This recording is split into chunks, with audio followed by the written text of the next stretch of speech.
OH.REPORT. It's live and free.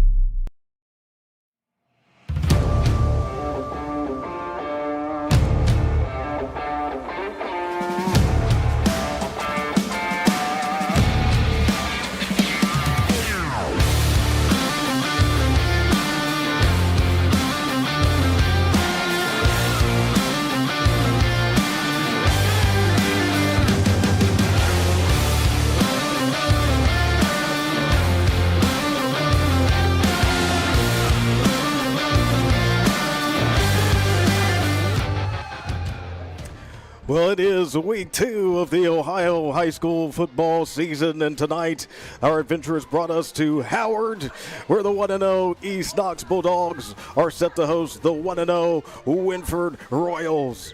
This is the third straight year for this matchup. Wynford won it last year. East Knox won it the year before. So it's a battle for bragging rights between the Bulldogs of the KMAC and the Royals of the N10, as well as preparation for the conference seasons that start next week. Pre-game coverage and the opening kickoff coming up on a Friday night. Glad you're with us for varsity high school football on the OH Report.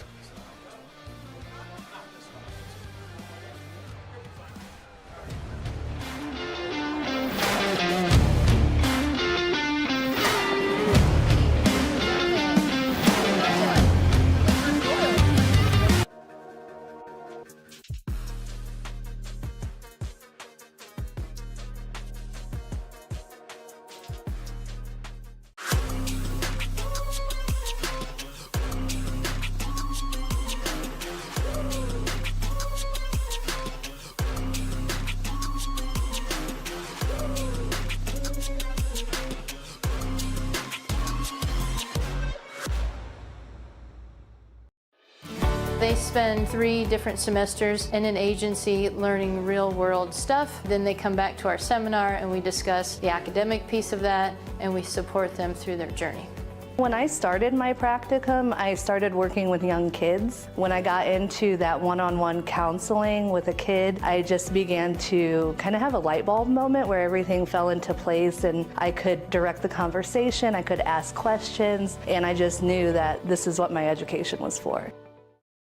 At the Keelbuck Savings Bank, you can expect great products and service from a fellow Knox County Chamber member. Now offering premier card processing solutions and services, ensuring the business owners understand their credit card processing fees. We have a wide selection of card processing solutions that provide lower fees, faster payment, additional security, exceptional marketing features, and help to improve your business operations and customer experience. At Knox Community Hospital, your primary care physician is more than someone who delivers your test results, more than someone who writes prescriptions, more than someone who listens to your heart. We are your healthcare partner who takes the time to know you, listen to your concerns, and provide you with expert personalized care to make and keep you well. Because to us, you're more than just numbers on a chart. You're a neighbor and a friend. Knox Community Hospital, in the community, for the community. Take a look at all the action from Friday night football right here in North Central Ohio with great analysis, highlights, coach interviews, and so much more every single Friday night right here on the OH Report.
Well, it is time for our Killbuck Savings Bank pre-game show here in Howard.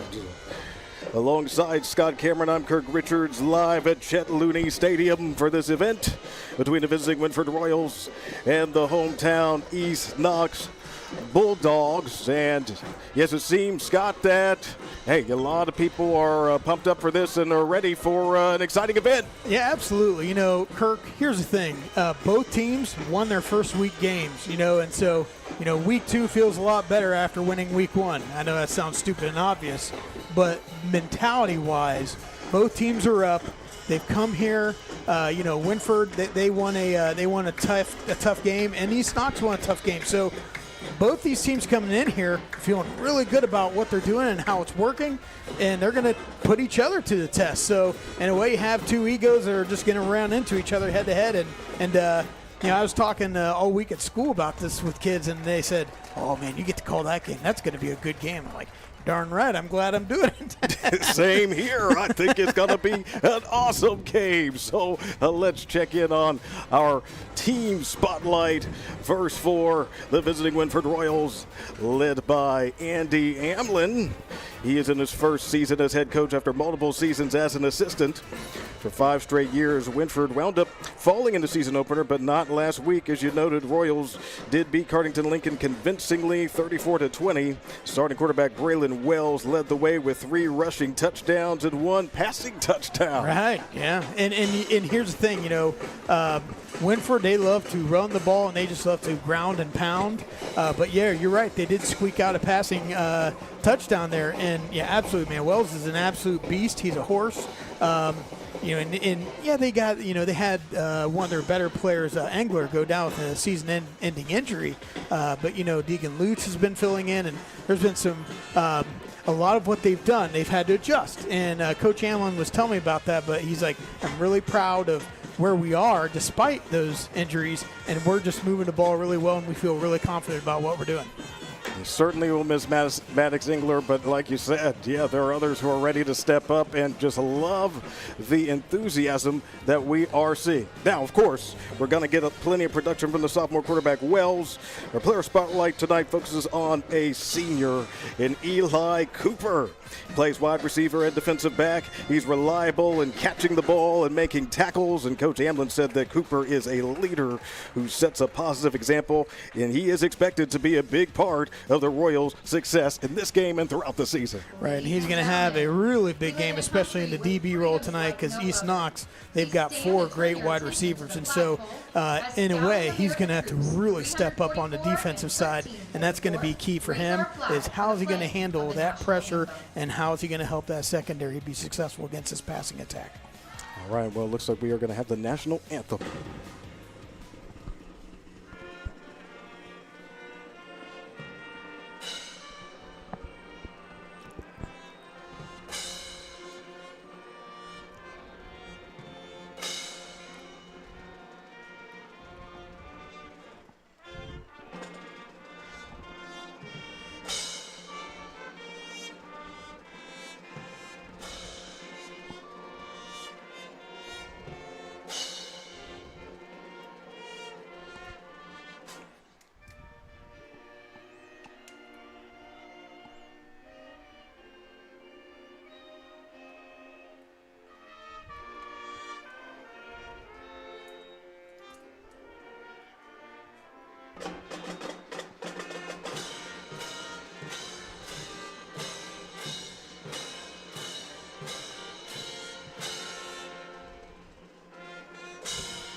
As we continue with our Killbuck Savings Bank pregame show here at East Knox, the Bulldogs getting ready to take on the Wynford Royals. We talked about Wynford in their team spotlight. How about we check out the home team, see what's cooking with East Knox. Yeah, the Bulldogs, they're going to have a really good team tonight. And, Kirk, you're going to tell us about that and tell us about what they've got cooking here. No doubt. Well, led by Gage Steinmetz, as you know. You had a nice conversation with him in his first season as head coach of this program. And the team is coming off a 19-14 win at Northridge. And Rush Beatty, in his first season as quarterback, led the way with 3 passing touchdowns. Yeah, and they had a little bit of change in just even the system they were running and how they operated. And, Andy did a great job leading the team, and especially through some tough times. But, yeah, Coach Steinmetz came in and saw, and he was here, and so he'd been here, so he understood the athletes. He said, you know what, let's just change what we're doing. And so he started moving players around to different positions, and by golly, it started to look really good. And last week, they got their revenge on Northridge, and they're looking to stay on task and get 2-0 tonight. That's the main key. That's what they're going to try to do. And obviously, when you have Rush Beatty as the quarterback now, and his prime target is our spotlight player of the week for East Knox. Here we have another senior named Cooper, in this case, Dakota Cooper. And just like Eli for Wynford, Dakota plays wide receiver and defensive back. And versus Northridge, he hauled in 5 receptions, and 2 of them went for touchdowns. Yeah, and Coach Amlin for Wynford was very complimentary about Dakota Cooper. And he said, he mentioned him by name. And Coach Amlin didn't really say a whole lot of names, but he said Cooper he's one guy that we need to watch and keep track of. And so, yeah, he's on Wynford's radar as well, and he's going to be looking to have a big game, especially, again, with this awesome passing attack, airing it out. And, Rush Beatty now at the helm, and he's learned a lot, and he's been sponge and learning the position and distributing the ball, and it's going to be fun. It certainly will. And as we look at the Wynford Royals, why don't we get the keys to victory for Wynford, as you did prepare them, Scott, for us. As, we appreciate that. And so we're looking at, on offense, the line must win the first downs, and on defense, the linebackers must be mobile. Yeah, the Wynford offense, they have to win first down, because and I was telling you before the game, this is really kind of a battle of the turtle and the hare. And, Wynford, they're going to want to ground and pound 3 yards cloud of dust. And East Knox, they just want to go, 2012 Oregon, And so Wynford on offense, they have to control, if they want to control the clock, stay ahead of schedule, they have to control that clock by lessening the East Knox offense. And so, therefore, they have to win first down. And on defense, those 4 wide receivers, Wynford likes to play in a 3-5. Well, if you're doing 3-5, then you're going to have linebackers mark up on those wide receivers. That's going to be a tough thing. So will those 5 linebackers stay in, or are they going to have to go to a 3-3 with a 2 high safety? Even though that's a solid defense for them, it's going to be interesting to see that chess match as the game progresses. Yes, it will. And chess match, it typically winds up being, and that's a big part of football. We love it. As for the Bulldogs of East Knox, their keys to victory. You said, Scott, no rush on offense and poison the wells on defense. Yeah, on offense, they cannot have Rush Beatty taken down. They have to protect him like last week, let him stand, distribute the ball, keep his feet down. They have that timing with their wide receivers and routes. He can scramble, but it was also mentioned by Coach Steinmetz, they had some holds that really hurt them last week and bad penalties. So they've really got to prevent the rush on Beatty. As far as defense, Wells is just such a great runner from the quarterback position. He's kind of in a way Tim Tebow kind of runner. He's just a big bruiser guy, and so to make his power run offense not effective, they've got to do something to force other players to make the plays other than Braylon Wells. Ladies and gentlemen, get on your feet. Well, there you go. You see what's about to happen. They're about to get excited. They're about to get pumped up here. Oh, you betcha. Hey, when you're playing track 1 off the Black Album, that's wherever I may run.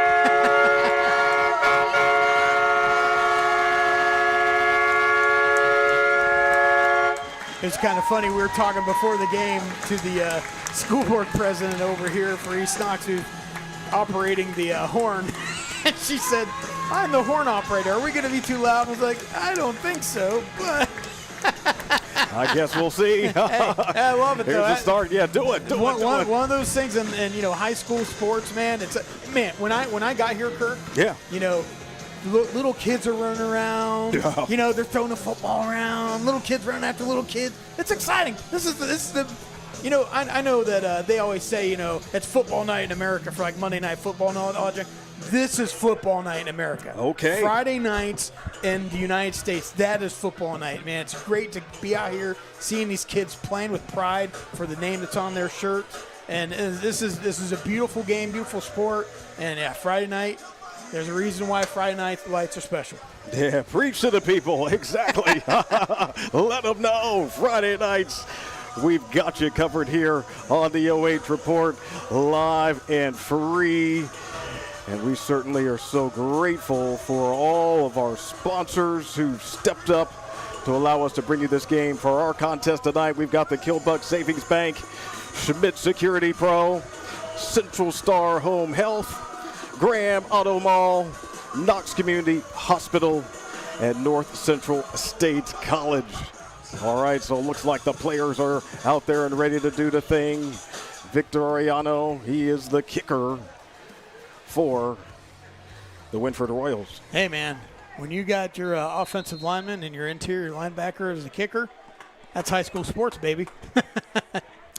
We are underway with a little dribbler, a little jump up there for Boyd. Takes it Did he? on the far side. And it looks like he got it to the 35-yard line. All righty, so East Knox will start things up with Rush Beatty. Yeah, and I'm interested to see if they try either just jumping right out the gates and going deep in the first one or two plays, or if they're going to try and feel out what Wynford does with their defensive setup, especially if in a 3-5.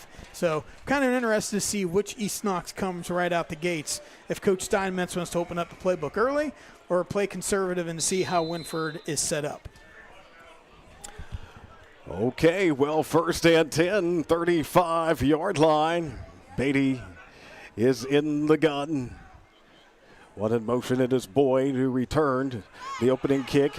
Quarterback's got it here, in some trouble. Lutz tries to get to him, still on his feet. He's got the moves, and here he goes across the 40-yard line. Little stiff on 45, hitting the midfield. Oh, what a play as he takes it across the 45-yard line. Looks like he got to the 43, so clearly enough for an early first down for East Knox. Man, he could not be taken down, and he had the chance to be taken down by Deegan Lutz for Wynford, and he slipped right out of it. And all of a sudden, there's a couple fortunately placed blockers for East Knox, and he just squibbed right through. And as you heard that horn in the background, it's like the Penn State Nittany Lion, wow, you know, man, just fired the kid up, and nice play, nice run. And you could see they look to run a quick pass and see what they do here on this down. So pick up a 23, so here we go, first and 10. High snap and a flag already.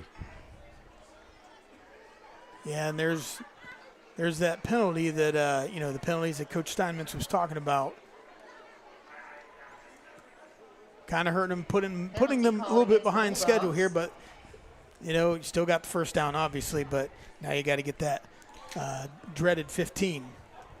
Brings up a first and 15 for the Dogs. Coming out in 5 wide, Kirk. All right, well, see how they handle this first and 15 play from the 48-yard line. All right, quarterback under some pressure, pass up high to Hall, that cannot hold on to that one. Incomplete. That was actually some great coverage by Wynford in the secondary. You could tell that was basically the third option of that route tree.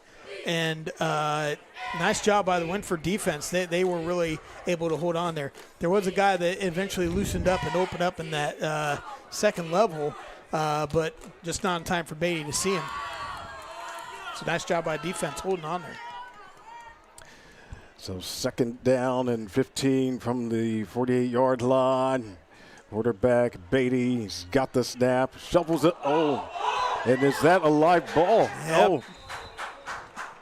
Whoa, so miscommunication there or something right there, trying to get that ball to Logan Clark. Can you replay that? Can we hit that replay? That was really close. And they're talking about that. Because that, everyone is yelling for the ball. With the forward pass or no?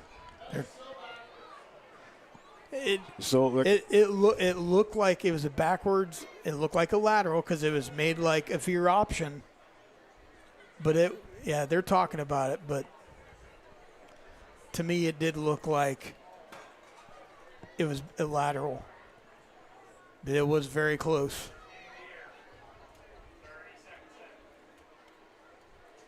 Well, see what they do. And this is one of those things where for Wynford, you withstood that. If they get the ball here, I mean, you withstood that first storm, and you force a turnover. And last week, defensively, Wynford, they had a lot of plays defensively. So they had a fumble that they recovered, and so here they are this week, maybe in position to do the same. Real early in the game, first 30 seconds. Yeah, so, even if East Knox keeps it, they've decided. They've decided it was a lateral. Oh yes, so. Yeah. And we could hear the coaches up above us for Wynford, and they're like, "Oh, come on! How do you?" It's very. It was close, but it did look like. So Wynford is getting it. Yep, they are getting it. Wynford got it. By the Wynford Royals. I do believe that is the right call. That's tough. That's tough for East Knox, but they've got to mentally turn on defense here, and they've got to get a stiff upper lip because here it comes. Wells right down their throat. Here we go. All right, Braylon Wells. We've talked about him. Now we get to see him. 1st and 10 on the ground with Egan Lutz. Not much room. Good defense. I tell you what, last year when we were here, there was a couple players for East Knox. They are just so hardcore and just very, very spirited. And I just love the intensity, man. I think specifically of Landon Boyd really bringing it as we got a man down here. Yeah, it does appear to be Victor Arellano. Correct. And, that's not only a key lineman for them, but also their kicker. That's exactly right. So, and stretching them out here. Yeah.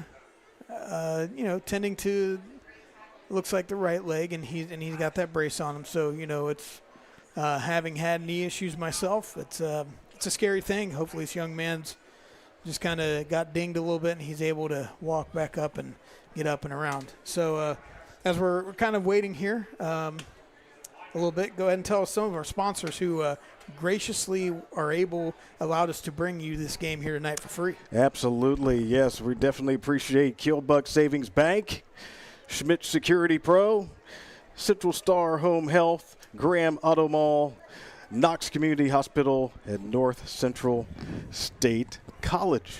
Yeah, so sponsors here tonight on the OH Report.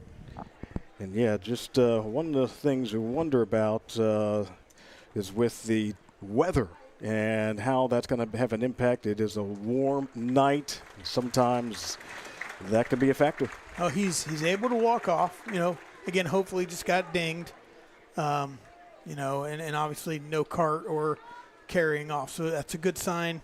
Hopefully he's able to join the team right back ASAP and see what happens here. Again, as Wynford's been dealing with some big injuries, and this is a little problem here again, a little hiccup. So hopefully he's able to come back in quickly. But Wynford's had to acclimate already this year, so they're used to having to do this.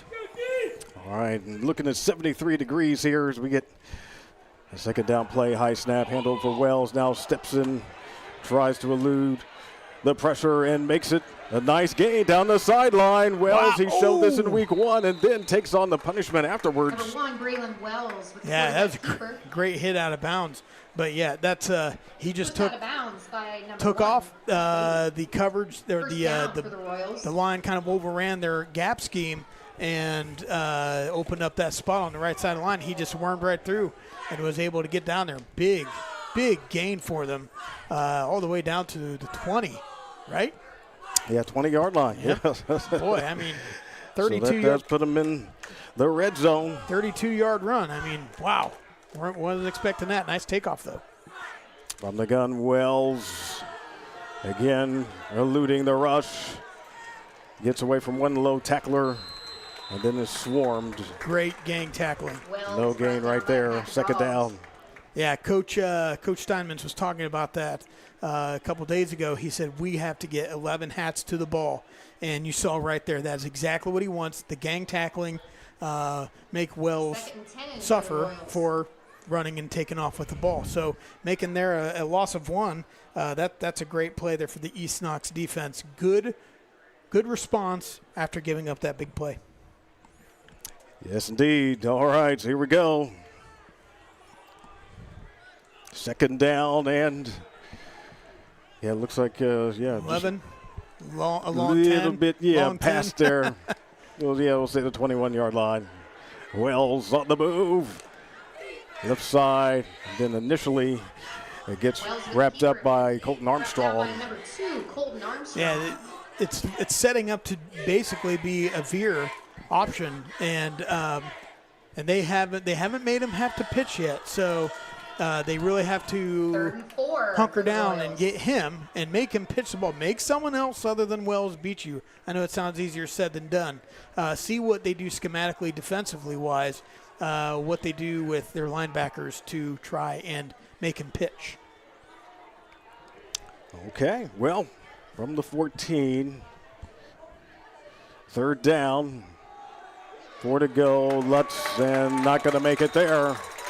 Good pursuit for the Bulldogs, so does bring on the 4th down. Yeah, the interior line for East Knox did a great job hitting that A-gap and forcing Lutz out, and then that allowed the rest of the team to come in and clean up the project here. But I think they're obviously going to go for it, especially with their kicker who just got dinged up. Now, he was kicking from around the 30 in pregame and making them fairly decently, but he's not able. It looks like he's not able to go right now. All right, well, 4th down from was that the 18? Around there, yeah. Timeout. Timeout, Wynford. Timeout, Wynford.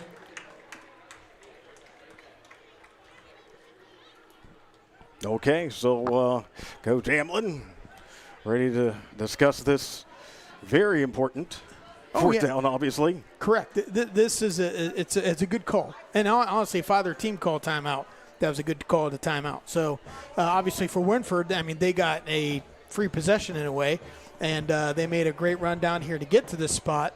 The way that Wynford moves the ball, usually ground and pound, this is a big spot for them.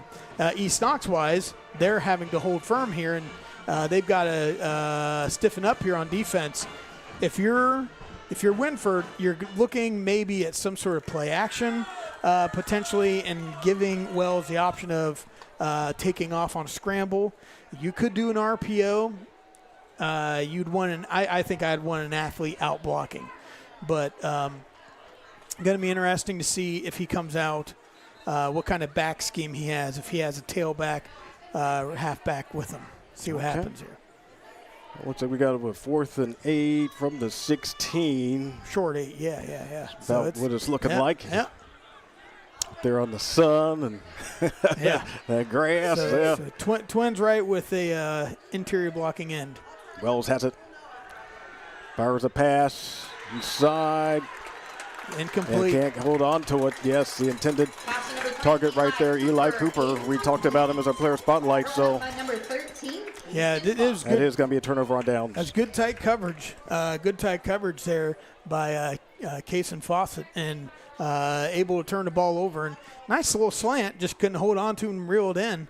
And so East Knox survived the storm.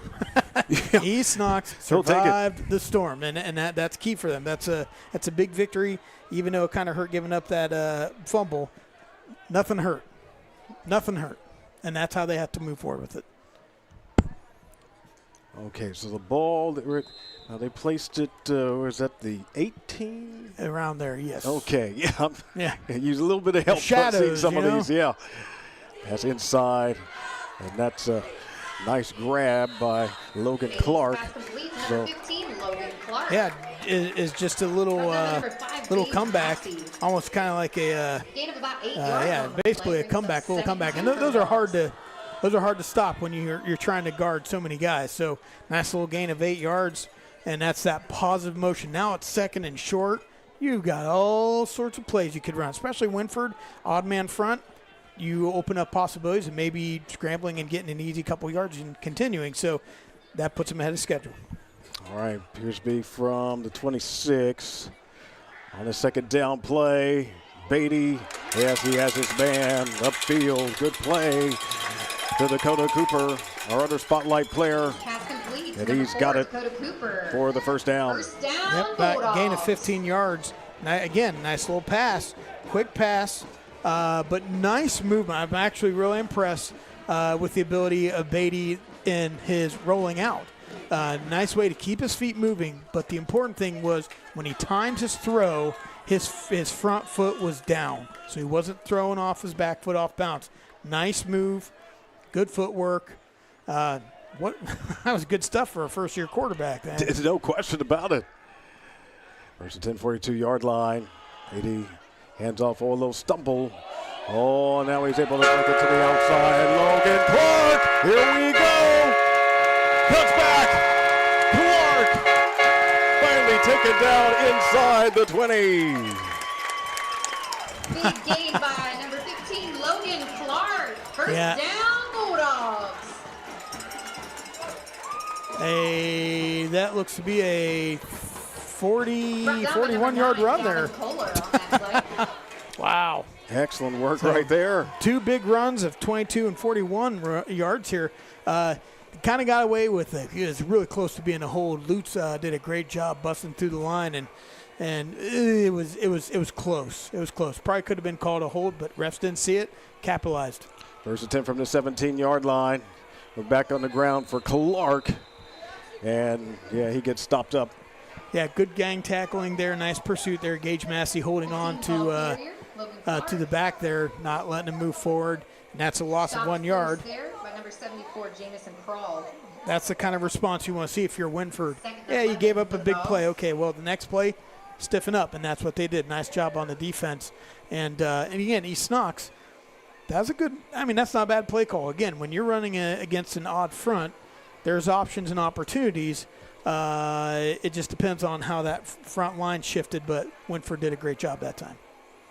So looking at 2nd and 11 here, a loss of one there. Rush Beatty. Yeah, he could take on the contact and run hard, and he did what he could do over there on that far side, getting inside the 10, it appears. Yep, that was all Rush Beatty. There was no intention to pass. As you saw the blocking, he went to the flats, and you think, oh, he's going to go out there. Nope, bang. Crackdown right on the linebacker. Nice block. That opened it up for Beatty to get a nice 9-yard run there. And, they're deep in the red zone here. See what they do. Eli Cooper, he was able to track him down. So we watch our spotlight players tonight. But see, do their thing. Yeah. This benefits Wynford in this short field, though, because you just don't have as much space. So interested to see what East Knox does. It looks like, East Knox called timeout. Because Wynford, so you have to decide, are you going to try and punch someone in the mouth that, you're trying to hit Holyfield in the mouth, And that's hard. That's hard to do. It's easier said than done. Gotcha. So that's a good play call here. Timeout. Let's talk about what we want to do. It's third down, third and short. So we have, it's manageable, but you just don't have a lot of space to move. If you're Wynford, you almost want to have a quarterback spy in this kind of situation potentially, depending on how they line up. But if East Knox comes out with 4 or 5 wide in this short of a field, to me, you got to have a spy because that's going to create a lot of space for Beatty to take off. So this is all that little chess match, right? The horse and the tortoise. It's you just never know how these teams line up, and that's why this game's great, man. Tonight does seem like it's going to be one of those nights. And it's 0-0, but we've had lots of action. We certainly have. Already, Right? We know the fans are into it, and if we get some points on the board, it's going to get really noisy. So East Knox coming out tight form.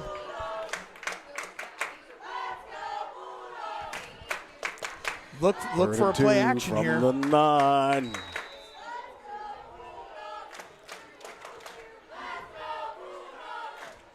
Ooh. Oh, then they able to get it to Boyd. Oh, my goodness. Landon Boyd's able to break through for a touchdown. Touchdown, Bulldogs. Wow. No, hey, you know what? Call it trickery. Call it what you want. But you know what? It doesn't matter if it results in a touchdown. And nice play call there by Coach Steinmetz and his staff there.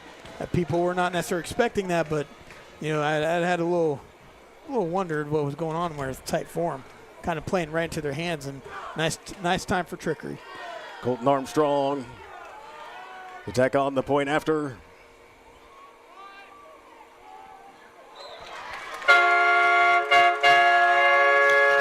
It is good. So East Knox up 7-0.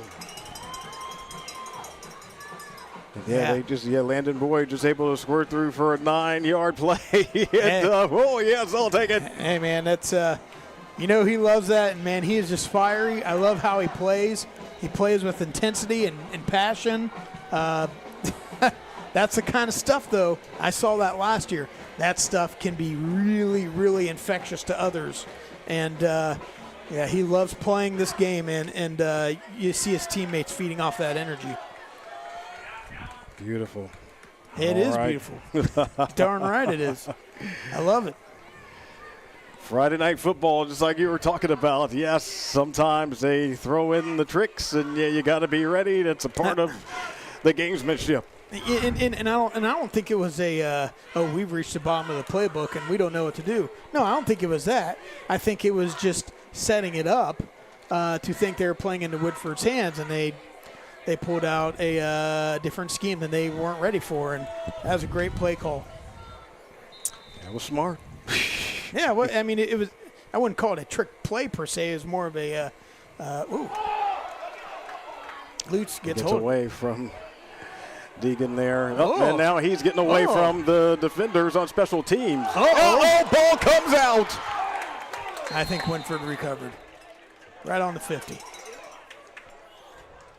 So fumble there, but not a change of possession. Fortunately, they're able to keep the ball. As we take another look.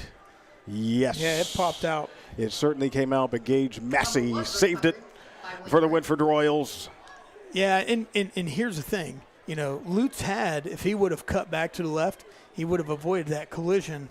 But, again, right where he is, that is looking right into the sun. So he's looking up the field. He may not even see that lane. And so he's thinking, I'm just going to run into this and run him over. Well, he coughed it up, but fortunately Wynford recovered. And, we'd already talked about here being able to see lines and the scoreboard stuff. That sun's biting right now. So see if that factors into things.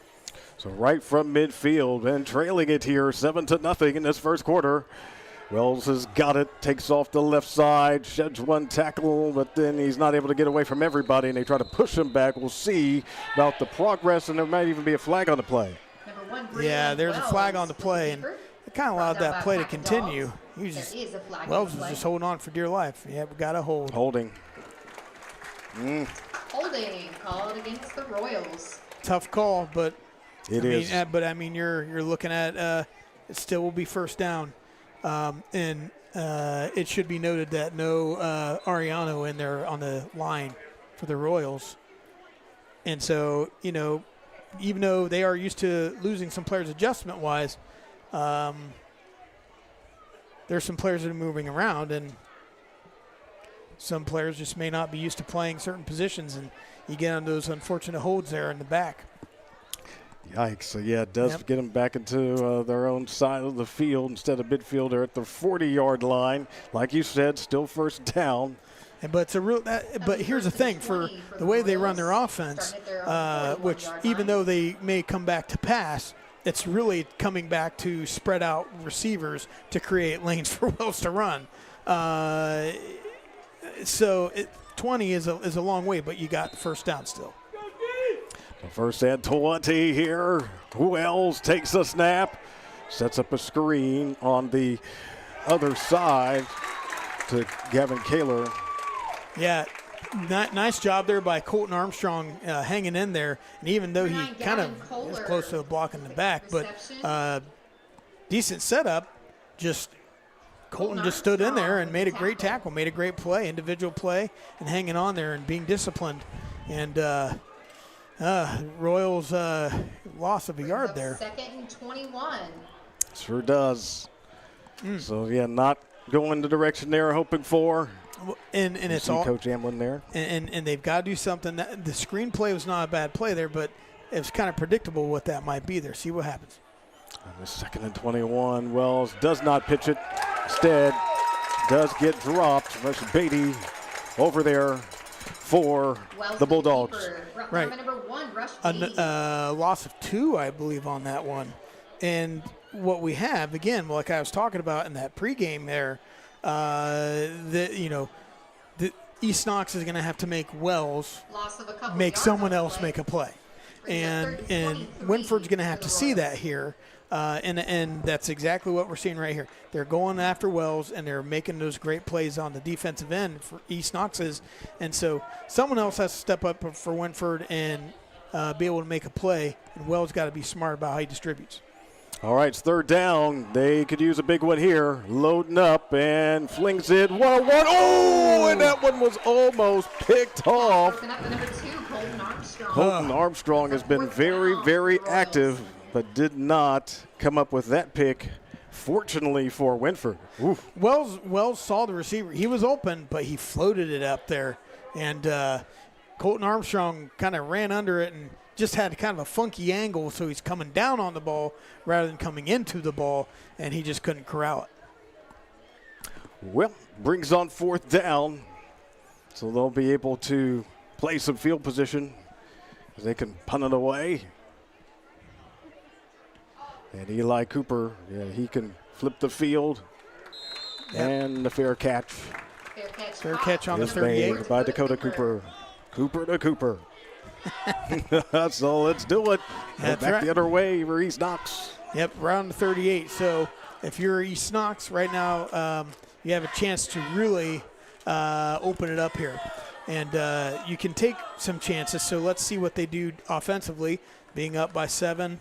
And they're approaching. They're on that middle third of the field. So see what they do here. They have some. They have a little more looseness to them, and see if they go for a big play here in the first couple downs of this possession. All right, with the lead up 7-0 first and 10:39-yard line for East Knox. And the quarterback's got it here, going on the near side for Clark. Wow. He's got some speed. Wow. He's still going along the sideline. Clark, can he get away? And he does! All the way to the end zone for the touchdown. Wow. 62-yard touchdown run. That's just a halfback pitch Nothing special. Logan Clark with the Nothing touchdown special. for the Bulldogs. But man, that left tackle did a great job holding his zone in, and stock blockers did a great job on theirs. And man, he just took off, and he escaped that last-ditch effort by the safety and punched it in. Nice play. Yeah. Nice play. He's got to be proud of that as Armstrong ready to tack on another one, just as he did on the previous touchdown. Oh, yeah. Oh, hey, still got And through. yeah, they kept their whips about him and were able to get that score. Armstrong with And we the extra see, point. look, trucking down the sideline on our East Knox Central Bulldogs Star Home Health 14, replay. Royals, 0. Excellent work there. Wow. For the touchdown. And here's the thing for East Knox. That obviously was not a designed, long seam pass or anything. That was just gutsy running. That's all it was. So, Logan Clark, he took off on that. But my goodness, now if you're Wynford, you're like, well, goodness gracious. Well, they can run now and they can pass. So on Wynford, you're kind of, the defensive coordinator's a little flustered there, and he's kind of have to rethink maybe some things of different attack and approaches defensively. But nice job by East Knox. They've shown now that they can move the ball in multiple facets, multiple ways. But they've really utilized the run here tonight, and maybe a little bit different than how it was last week. But by golly, it works and it's effective. That's the bottom line. Hey, that's right. That's right. Getting it done. Remember what I said last week, right? I mean, you might be ugly, but hey, that by golly, if you're holding that girl's hand at the end of the prom, I mean, it doesn't matter, if it works, so. Yeah, we want that scoreboard to look good for our side. That's the mentality. So yes. But Wynford, they feel a little bit of pressure. They've got to move the ball and control the clock and respond here and have a good possession. So see what the Royals dial up.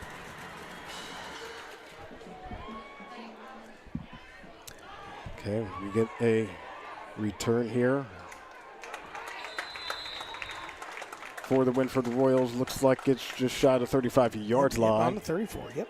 So Yeah, great return tackle there for Zayden Zier. Yep, Zier made a great return there. Get it back to 34. You're approaching the middle of the third of the field, so nice job. And again, it doesn't have to be Wells, but it has to be an easy play. They can run a nice pass route, but it's got to be something easy and something other than a screen, because East Knox has shown that they're hunkering down on the screen and they're ready for that. You can tell they have been practicing the screen plays. So it's got to be something short and easy, a slant. They ran a slant and it was dropped, but that's a play that they can run and have success with. From the 34-yard line, here we go, Wells. Oh, he's in some trouble, gets wrestled back, nothing doing, and yes, Rush Beatty, he continues to be in the mix. Hey, doing on both ends of the field, man. Doing on both ends of the field, and loss of 6 on that, and you start kind of thinking, they had a long 32-yard run not too long ago, but they've had 3 negative plays in the running game, so they're going to have to do something here creative. As you see, the wideout is very wide. From the 28-yard line, it looks like. Yep, straight eye. All right, there they go. And they are indeed ready for him. Wow. Good job by the Bulldogs once again. Those Bulldogs are frothing at the mouth, just ready to pounce, and they are biting down hard, man. I mean, they're seeing everything. They are seeing everything, and you're setting up in that straight eye. You're expecting a potential, some sort of halfback up the gut, but man, they did a toss sweep, and it just, East Knox just sees it. They just see everything right now. So Wynford has to just do something to keep that clock running and make a positive play offensively. It's mindset. No question. Oh, we got a flag. Oh, you're right. Yep.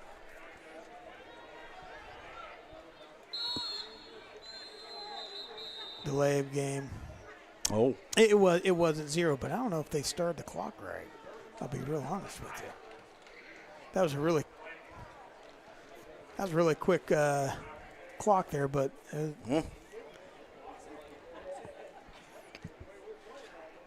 there's a penalty there for Wynford. Second penalty for him on this night so far. So, we'll see. You always want to stay focused on that because, you don't want to give away the free yards. No, it's let's just be blunt and honest, Kirk. It's not like it's 3rd and 2 and you just lost 5 yards. So again, no coach in America has a normal play drawn up for 19 yards. Yeah, the long ones are something else. They just don't, right? They just don't have a 19-yard play drawn up. No one does, 20-yard play. So, again, at this point, it's what can we do to make a positive play forward and clean. It's a mindset. Is that the 25 it's looking like? All right. 3rd and long. Oh, and we see Wells. So he moves up, then gets tripped up. Nowhere to go. Good play for Brent Link. Yeah, nice pursuit by Brent Link. Wells squibbed out there to the left, and he escaped one blitzer, and boy, Link held on and take him down by the feet. Nice play by Wells holding on to the ball. Sometimes when you get caught to the side behind like that, you're not expecting that because you think you got the guy beat. Understood. But again, I know Coach Amlin's got to be a little bit frustrated with it, but it's not done. Eli Cooper with the punt. Got a lot of football left, Kirk. And the catch is made. Dakota Cooper once again. Fair catch, caught by number 4, 47. Dakota Cooper. And East Knox has great field position here. Same kind of spot as they were last time. They have a lot of availability, and they have a wide open playbook. They've shown that they can move the ball through the air some, but it's been mostly on the ground, and they've had a lot of success with that tonight. So Wynford has a lot to think about here in preparation, and they're staying with that 3-5, rightfully so. It's just an issue of those linebackers have to make plays, and that's what that position is designed for. And containing East Knox and keep them in that first 3-yard pad of the offensive line. All right, well, 46-yard line, here we go. He's knocked with the ball, leading 2 touchdowns. Beatty to the right side. Clark, who scored the previous touchdown for over 60 yards. His time does run into a heavy tackle, White Stoll. Yeah, second down. He just ran around Gage Massey, and Massey just couldn't get a hand on him. And nice toss. And second down in inches. Yeah. We're not getting the no cards out there, right? Let's hope not. We always joke about that. Most controversial, I know. We always joke about that. If you don't know what we're talking about, folks, after the game, YouTube note card first down, and you'll you'll get up to speed. Ooh, 4 wide. Yeah, gives them plenty of options on the second and short here. Beatty just floats it for too long for Cooper. Incomplete. Hey, nice job by Gage Massey. I know I just talked about him kind of getting a little toasted on that last play. Nice job by Gage Massey. The play, one of the option plays was just a little hitch route, comeback, and it was wide open. Yeah. And Gage Massey ran back there, hands up in the air like he was going to church. And he broke up. He disturbed that play, and that forced Rush to have to end up going deep on that play. So nice job making it a 3rd and short. 3rd and short. Wouldn't be surprised if he just takes off, runs with the ball, hands it off for the run. That's going to be enough. Yep. Clark fights forward for the first down. Belly play, 3 yards. First down, and you knew something like that's coming, and that's the thing. When you run an odd front, it poses that inherent risk if depending on how lineups go. But just a couple yards, and so nice job by East Knox doing what they got to do: maintain possession, maintain first down, stick with the ball. And we only got about a minute left here in this first quarter. 42-yard line, first down, and 10. East Knox trying to add to a 2-touchdown lead. Bobbles a high snap. Beatty, and then gets hit by a couple of Royals, including Jamison Crawl. Yes, that's I thought so. That's Levi Webb. Nice job by Levi Webb, wrapping him up and bringing him down. Yeah, look, sometimes those broken plays, you take off, and before you know it, they're gone. And so nice job by Levi Webb holding in the A gap and taking care of business and wrapping it up, bringing him down. Yeah, he got 3 yards, but sometimes those are the ones that can go nuts and take off. On the second down. Oh, yeah, they're going to reverse misdirection. Yep. And Clark. No, it's Fawcett, actually. It's Kason Fawcett. Kason Fawcett all the way to the end zone for the score. Oh, my goodness. Wow.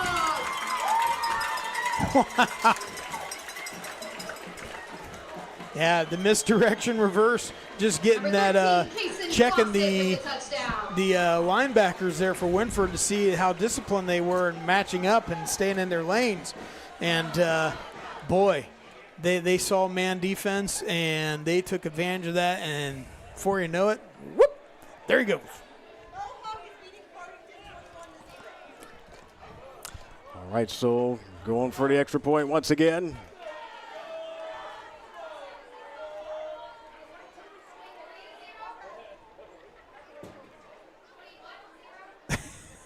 The clock has never started. It's like, man, it's taking forever to do this play. And once again, Colton Armstrong able to get it done. 21-0 East Knox. We take another look at Kason Fawcett protecting the football, getting away from a final effort from Zayden Zier and into the end zone for the score. Yeah, I'm a big sports psychology guy, Kirk, especially as I've gotten older and I'm not smart. Wiser, that's the word I want. And, I looked over there, and, Wynford's walking back to their huddle. They've got 5 or 6 guys kind of with their chins down to their sternum, and they're kind of feeling down about stuff. They got to pick themselves up. And here's the thing. They've got good leaders. They've got some players over there. They don't have very many juniors, but they have quite a few seniors, and those are the guys they need right now to just, pick a lot of these sophomores up and be like, guys, this is a varsity game, man. Like, play for the front of your shirt. Play for your brother next to you. Let's go. And East Knox, on the other hand, man, they're feeling confident, and they're about ready to walk into a party with a 3-piece suit, So, but it's one of those things where if Wynford's going to come back, they're going to have to do it with great defense. That's what it is. They have to do it with great defense, and they're going to have to get some turnovers in some timely fashions, but they got to move it on offense some, but they cannot let East Knox take off and get past this 3-touchdown game. All right, kickoff time. Gobbled up here. Deegan Lutz, yep. He took the punishment there from Boyd. Yeah, he's having fun. Landon Boyd is just...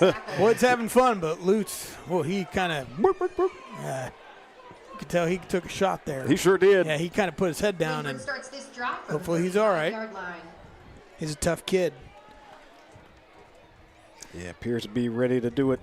Yep, so again, they've got to move the ball and do it. I'm always a fan of educating you on sayings of the youth. Slow and steady wins the horse. There you go. It's a stupid, nonsensical saying, but it is one. It makes the point. Slow and steady. You run your offense, but man. First 10 from 35. Yeah, Braylon Wells nowhere to go. Yeah, Boyd. Yes, just again having a tremendous job. Hey, listen. Loss of a couple yards brings up second 12 for the Royals. I would say, do you want to run a trick play here? Maybe a misdirection play of your own. Check East Knox. Make sure they're staying on us. Because right now they're just pinning their ears back, and their game is 1, 2, 3 backfield. That's what they're doing right now. Well, the first quarter has come to an end. Danville And it is 21-0 East Knox over Wynford. Back for the second quarter. This is high school football on the OH Report and the NFHS Network. Johnstown over Simcoe.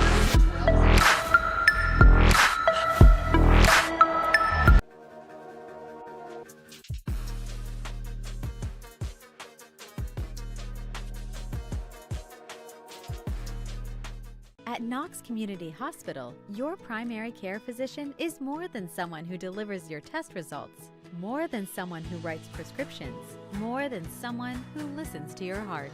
We are your healthcare partner who takes the time to know you, listen to your concerns, and provide you with expert personalized care to make and keep you well. Because to us, you're more than just numbers on a chart. You're a neighbor and a friend. Knox Community Hospital, in the community, for the community.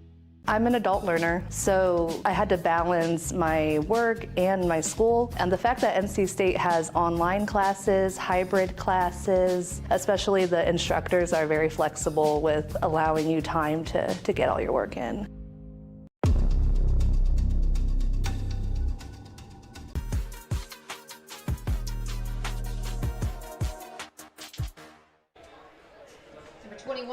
We bring you back, start of the second quarter here. And just moments ago, we had this played, and we'll show you right here. That was nothing fancy. That was smash mouth. We're going to line up right in your face football. Nothing else, nothing fancy. And Lutz just ran down their throats for a first down. Under center, none of this. It's one of those things where, see, there you go, positive play, holding onto the ball. A few yards. That's what you need to do. Here's the deal. Sometimes you overthink and you try and out-athlete someone. And right now, East Knox, they're very confident, and so it's hard to out-athlete something like that when you're down. And you add in, you're taking snaps from the backfield. That's why, the old school coach is like, why are we doing everything in shotgun? You're already behind the ball 3 yards. There's a thought to that, especially when East Knox is penetrating so deeply and so quickly back into the field. So running under center a couple times there, not a bad idea. Get some positive plays that way. Second down from the 48. A little play action fake and a pass up in the air. Oh! And that one was close to maybe being lost. Yeah, it was there for Gavin Kohler. And just a little bit underthrown. And Coach Amlin was talking about how Gavin has been really improving this offseason and had an opportunity there, but just a little underthrown, and a great defensive step up there for East Knox, because if he would have caught that, he could have been going for a while, potentially gone all the way. So nice play there defensively for the Bulldogs. Makes it 3rd and 9 from the 48-yard line. Okay, so as we know, your Royals, they got to do something trailing. Out of 3 touchdowns. Braylon Wells, the quarterback, has some protection, breaks down. Oh, now he's in some trouble. Gets away from a few. And then tries to throw it at the last moment. That Did could he be on the get line across the line? Yeah, the same question I had. Yeah, same question I had. Well, nice pursuit there by East Knox. We'll look at it. and East Knox there was in a 4-3, but they broke into zone. And so all of a sudden, those passing windows just weren't there. And so, Wells is trying to take off and extend the play, and all of a sudden he hears the horses coming behind him. So just got rid of it. Maybe a fake down here. From their own 48-yard line. Yeah, Cooper, he can do multiple things, but he does indeed punt the ball away up in the air. Bounces around the 30. 38 or 28? Yeah, it looks like it ultimately got to about there, 28-yard line, somewhere around there. The lines, Kirk, it's the lines. I know, some a little lighter than others, but we're figuring it out. But here's the thing, though. I'm wondering if there was a fake and they called it off, because you could see the return man for East Knox. He ran up, and I think he saw it and he could sense it, and so he ran up. So I'm wondering if the fake was called off, and instead of running, he just decided to punt. So a little bit of a chess match, perhaps. from the 29. First and 10.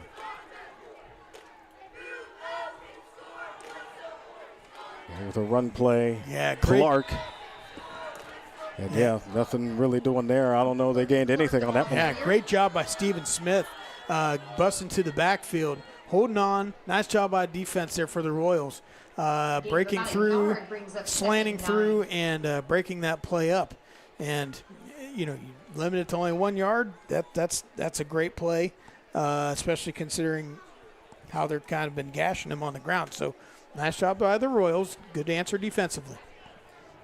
Second and 9 from the 30. Yes, indeed. So see if they come with something here. Eludes the rush pass down the field. It is caught by Hall and Peyton fighting. It's coming back. There is a penalty flag. Yeah. Yes, Stephen Smith made another great play getting in, and he was penetrating to go get Beatty, and they forced a hold. So, boy, I tell you what, Stephen Smith. Coach Amlin talked again about him making some great growth this offseason. And right there, I mean, 2 plays in a row, he's been making some big plays, 2 in a row. So nice job by Wynford defensively. Again, you've got to just man up. And like you said a little bit ago, you got to show you want to play. Man up. And so here we go. And nice job by the Royals, forcing East Knox to make some mistakes. And see if they hold on and can try and get the ball away from him. Second and long. About the 21?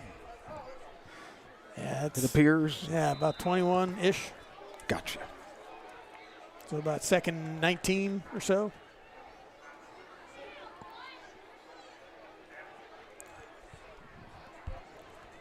All right, he's got it, and he pitches it to the other side with Logan Clark.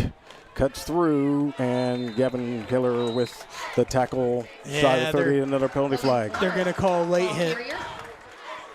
There is a flag on the play. Yeah, it's a tough call in Memphis. I believe it's routes. And they're going to get the late hit. He was down, and he was just trying to finish the play. He was still going, and I understand why he was doing it, but I also understand why that's called a late hit. So that's going to be moving forward here. And let's see what they end up with. But nice job, but the actual play itself. Nice job by Wynford. They snuck in, and they looked like they were going to start breaking out into a zone, but they still stayed forward in pursuit. And they made a pretty decent stop there, and what could have been a big takeoff as they've had this evening already. But, Yeah, having a long conversation about what each official saw. What'd you get in your goodie bag tonight? Well, I don't know. I got some soap and deodorant. What are they talking about? As they deliberate, we'll just take the opportunity to watch this play. Yeah, just young man is just trying to finish the play, and and they're picking it up. Split second too late. Yeah, we saw Memphis Rouse there, but that was it looks like a good no call. So they talked about it, worth talking about, but yes, nothing there. Yeah, and that's the thing. Like, I would understand why the flag was thrown, but he really was just trying to finish the play. It's not like he just was standing there, then all of a sudden dove on top. He was making a run towards the play. So that's great officiating by this crew, and they've been doing a great job here tonight. Been a couple close plays, especially in the first 30 seconds there, whether lateral or a forward pass, and I think they got that one right too. So here we are. East Knox has the ball, essentially 3rd and 10, and it's almost like you had 2 incomplete passes. Whatever the result, you're still 3rd and 10. So see what East Knox does if they open up the playbook, and it'll kind of depend on how many wide receivers they bring out. Yeah, indeed. It just does. So.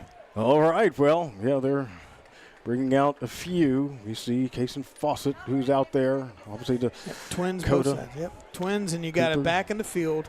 Yeah. So you got plenty of options there, and Wynford's still in that 3-5. So see how they match up, especially with those slots. From the 29-yard line.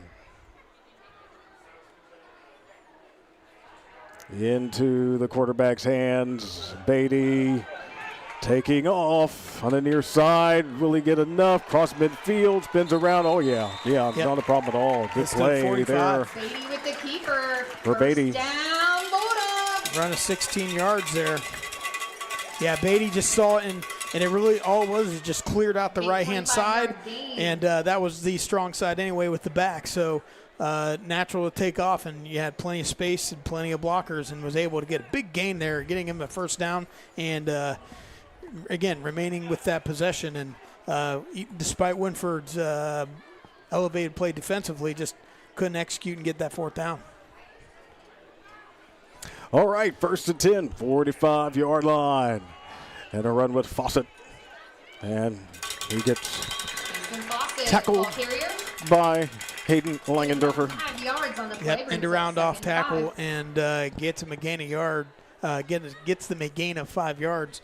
Nice play, positive play, opens up the playbook, and see how East Knox calls it now. They've got lots of options, and looks like they're going to go with the standard twins both sides. From the 40-yard line, 2nd down and 5. Yes. Golly. I mean, the offense looked, from last year to this year, Kirk, just so efficient. Yeah, it's picking up some things in his time with Cooper. And looks like he's shy there. 4 yards, yep. Beatty, ball carrier, But, you brought know, down number compared to 9, last Gavin year, Kohler. you know, the quarterback last year for East Knox, fantastic athlete. But, man, just how, as a unit, East Knox has been able to move the ball in different ways is really impressive. And Wynford's kind of just, I don't want to say ran to a buzzsaw, but East Knox is humming. Third short from 36. Here we go with Clark. He knew what he needed enough for the first down. First down, Bulldogs. And you could see there, East Knox is really just starting to win the battle of the interior. And Wynford kind of getting blocked off the ball, especially interior, and that opened up that whole 6 yards. So puts it at the 30-yard line. All right, well, yeah, they are moving. Out in the field, Beatty with the snap. It's a good one. Has some protection on the left side. Tucks and runs with the ball. Spins around, still on his feet. Doesn't want to go down. Finally shoved out of bounds. And we got a flag, by though. Wells. Beatty with the 20 Yeah, yard we got a gain. flag, though. First down, Bulldogs. We got a flag. And I believe this Wyatt Stahl was kind of running after him and kind of looked like he kind of got a little bit of a clip hip. And so we'll see. Yeah, and that's a hold. So it's coming back. Hold is the call. Okay, It was the right call. Flag on Good the call. play. Yeah, it was all quarterback keep all the way. So East Knox is, you know, here's the thing. They don't have to do anything flashy right now. They don't have to force extend 4 wide receivers and all different routes and stuff. They're moving the ball effectively on the ground. And until Wynford stops it, they'll keep doing it. So, but Wynford has a little bit of a gift here with that penalty. So, be first and long 20. Yeah, from the 40-yard line. But you know, when they came out with the trips to the left, I kind of had a feeling it was going to be all run. All right, Beatty's got it here. Tries to get away from Kroll and does. Zooms on the near side and slips away from Kaler. And he's all the way into the end zone for a 40-yard play. Wow. Touchdown, Bulldogs. Rush Beatty. Yeah, he just took off. Wynford had the receivers covered, but it was just there was gaps, and he didn't have to throw the ball. There was gaps, and he just took off, man. Rush Beatty showing his athleticism tonight, and boy, I tell you what, man. He's been impressive. Yes, the whole offense looks impressive. They're just being very efficient right now. Great play. Wait to see the field and see how the play developed. Fawcett with the hold, Armstrong with the kick. Result is good. Armstrong Once extra again. point is good. Your score, East Knox 28. So 4 touchdowns, and by 4 different players. Boyd was first, then was Clark, then Fawcett, and there Beatty. 28-0, East Knox. Right, and here's the thing. Wynford, they get the ball back the second half.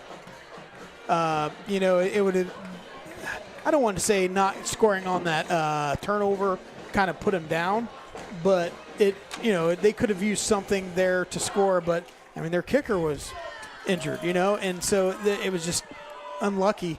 But they got to get something on the board here if they're going to stick around.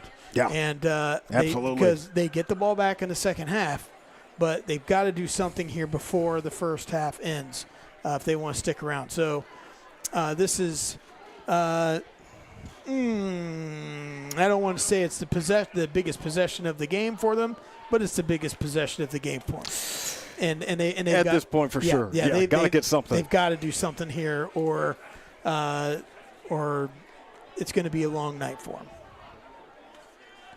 So someone's got to make a play. Someone has to make a play. It can't be all Wells. It can't be Lutz. Someone's got to make a play.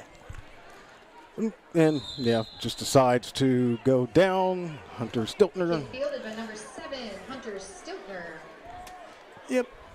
They'll just accept where they got the ball. First it's not and bad. 10, Wynford.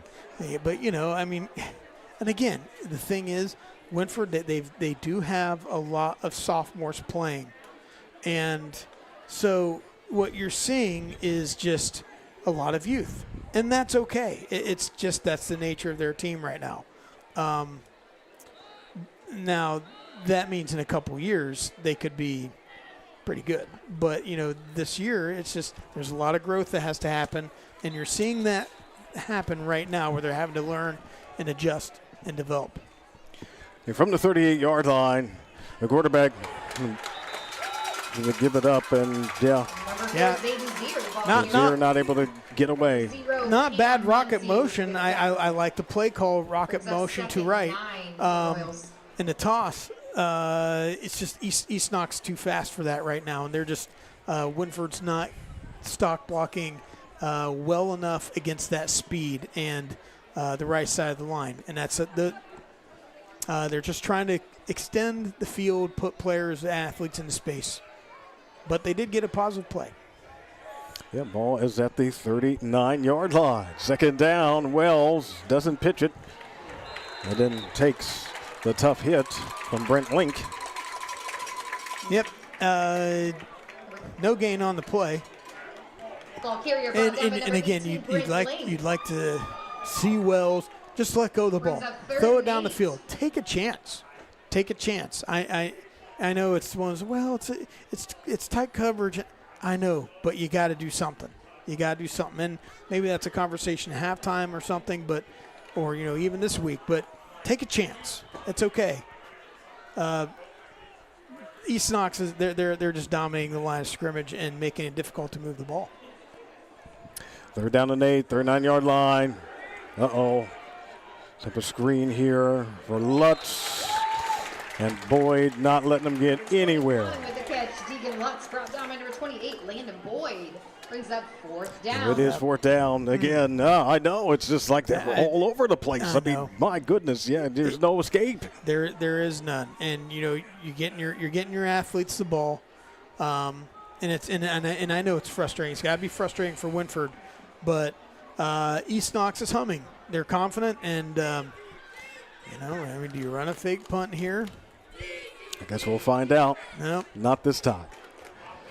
That's a real punt. Dakota Cooper got a good roll. Decides to let that one go. It's like, we got the nice lead. No messing around. Yep.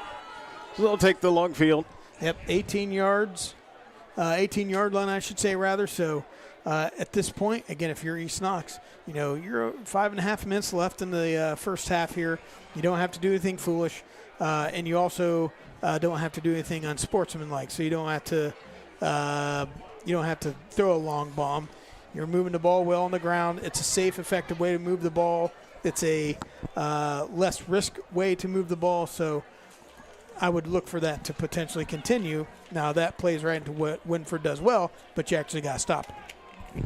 So, let's see some conversation here with the head official, and I don't know. Well, I know they were talking about some other scores. We'll try and see what some other scores are here at halftime for other games, but especially teams from these two conferences. And N10 and KMAC, absolutely, yeah, yes. And I mean, a lot going on. Boy, I tell you what, East Knox, they had a hard year last year. I'll just say it. They had a hard year last year.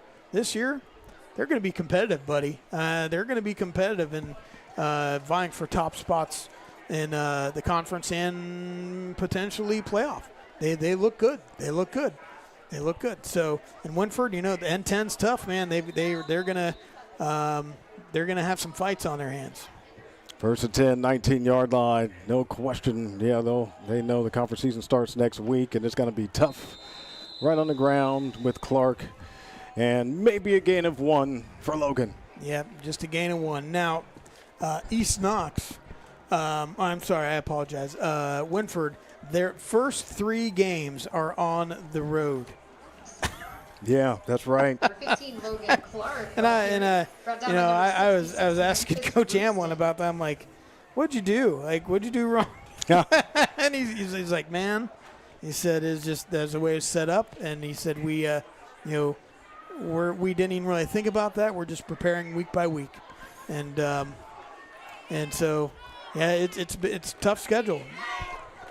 2nd and 9 from the 20. Yeah, they'll try to make up for those later in the season, get some of those home games. Ooh, and that one's incomplete. Beatty's pass incomplete. Yeah, incomplete. Lutz let him have a little love nudge. Letting him know he was there. And stuck with a 3rd and 9. And good response here by Wynford. Again, win this 3rd down if you're Wynford. Win the 3rd down. You've had some 3rd downs not going your way. Win this 3rd down. Just win one. Just win one. And here's the thing. If you win this one, then you're punting. You're getting a punt back. You're going to be a half field. Again, you still have that possession. You can do something. But they've got to win this 3rd down here. Yeah, and they do have some opportunities on 3rd and 9, but they go really conservative on that one and just run it. And Rush Beatty, ball carrier. Yeah, really no chance on that one. Right, but Wyatt Stahl made the play. He had to run there and tackling. And you get a yard, but again, you have some success there defensively, and you're getting the ball back, and you'll have it back with around 4.5 minutes. Can you get something going and put something on the board here before the half? Wynford has to do that. They have to do that. It would seem so if they're going to have a chance to compete for this game. Right, so, yeah. Right. They've got to. This is I know I said that last possession was the most important one, but I think this one coming up right here could be, let's just say they're the fat lady's taking the tape back to her dressing room to warm up. And so this is a big possession here for Wynford and the Royals. And they've got to put something together, and they got to move the ball down the field. So, you ready for some college football starting this weekend? You might as well. Yeah, let's do it. I know it's coming up here, and I know it's when you get that combination of the high school and then you get the college, and obviously the pro levels coming up as well. Yeah, we're seeing those preseason games. So, yeah, I am ready. I think with as much mess that has gone on in the college game, sometimes, and it happens every year, especially the last 10, 15 years, as much mess as there is. Sometimes it's just nice to have the game start and enjoy it, Absolutely. You will see what happens with this punt.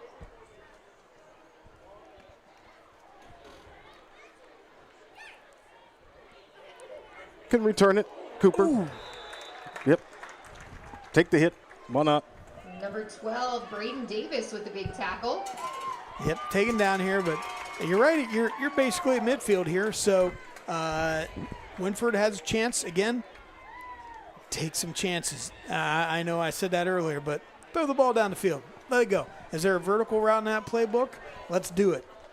Throw up a 50-50 ball because maybe, yeah, sure, it could be an interception or it could be a pass interference. But you got to do something to try and make that secondary be honest and play honest back there because they are just going right through and there's just no going into the second level. Yeah, the thing is, Wells definitely has an arm, and a lot of it is just making those connections, the timing. Right. Yep. And he's got it here. Boy, see the pressure. And Wow. Landon Boyd, so many times, Boyd is right in the mix to make the play.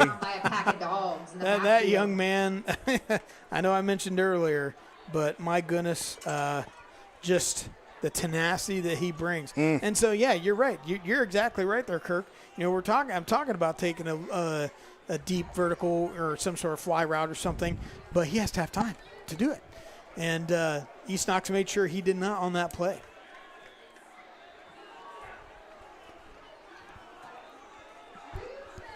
Second down from the 42-yard line. This time, Wells, yes, he's much more success on that run for Braylon Wells. Hey, nice job. And got a young man down here. Cam Muncie. Yeah, we got a young man that's down. Yeah, man, Wynford, they just, boy, players is getting dinged up. Yeah, it does appear to be Brendan McKeever who's shaken up there for Wynford Royals. I mean, a great-sized sophomore, 5'9", or freshman, 5'9", 207. I mean, they've got some big boys that are young, but man, they're just getting dinged up. And you know, Coach Amlin was talking to me this week. I really admire what he's trying to do with this program. You know, acquiring it in really essentially summer, and his focus is, guys, we're gonna be better men. We're making men, and that's his role. He feels like that's his role, is to develop leaders and make men that are accountable to each other and accountable to themselves.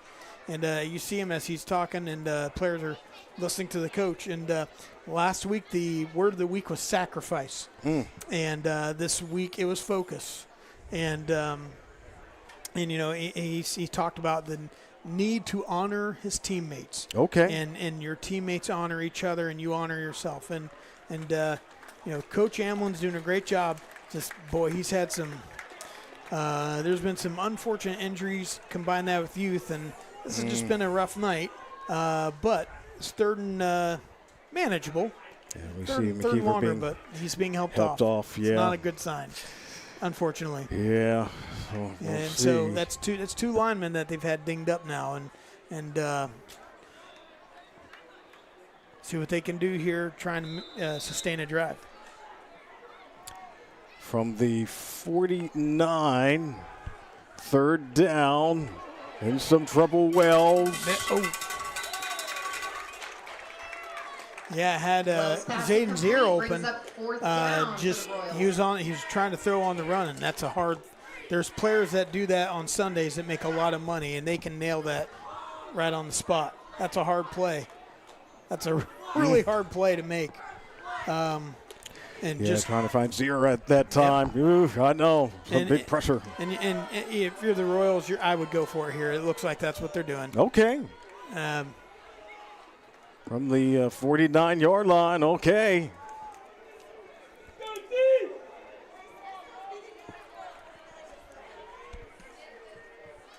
Wells, plenty of time here. Now it breaks down.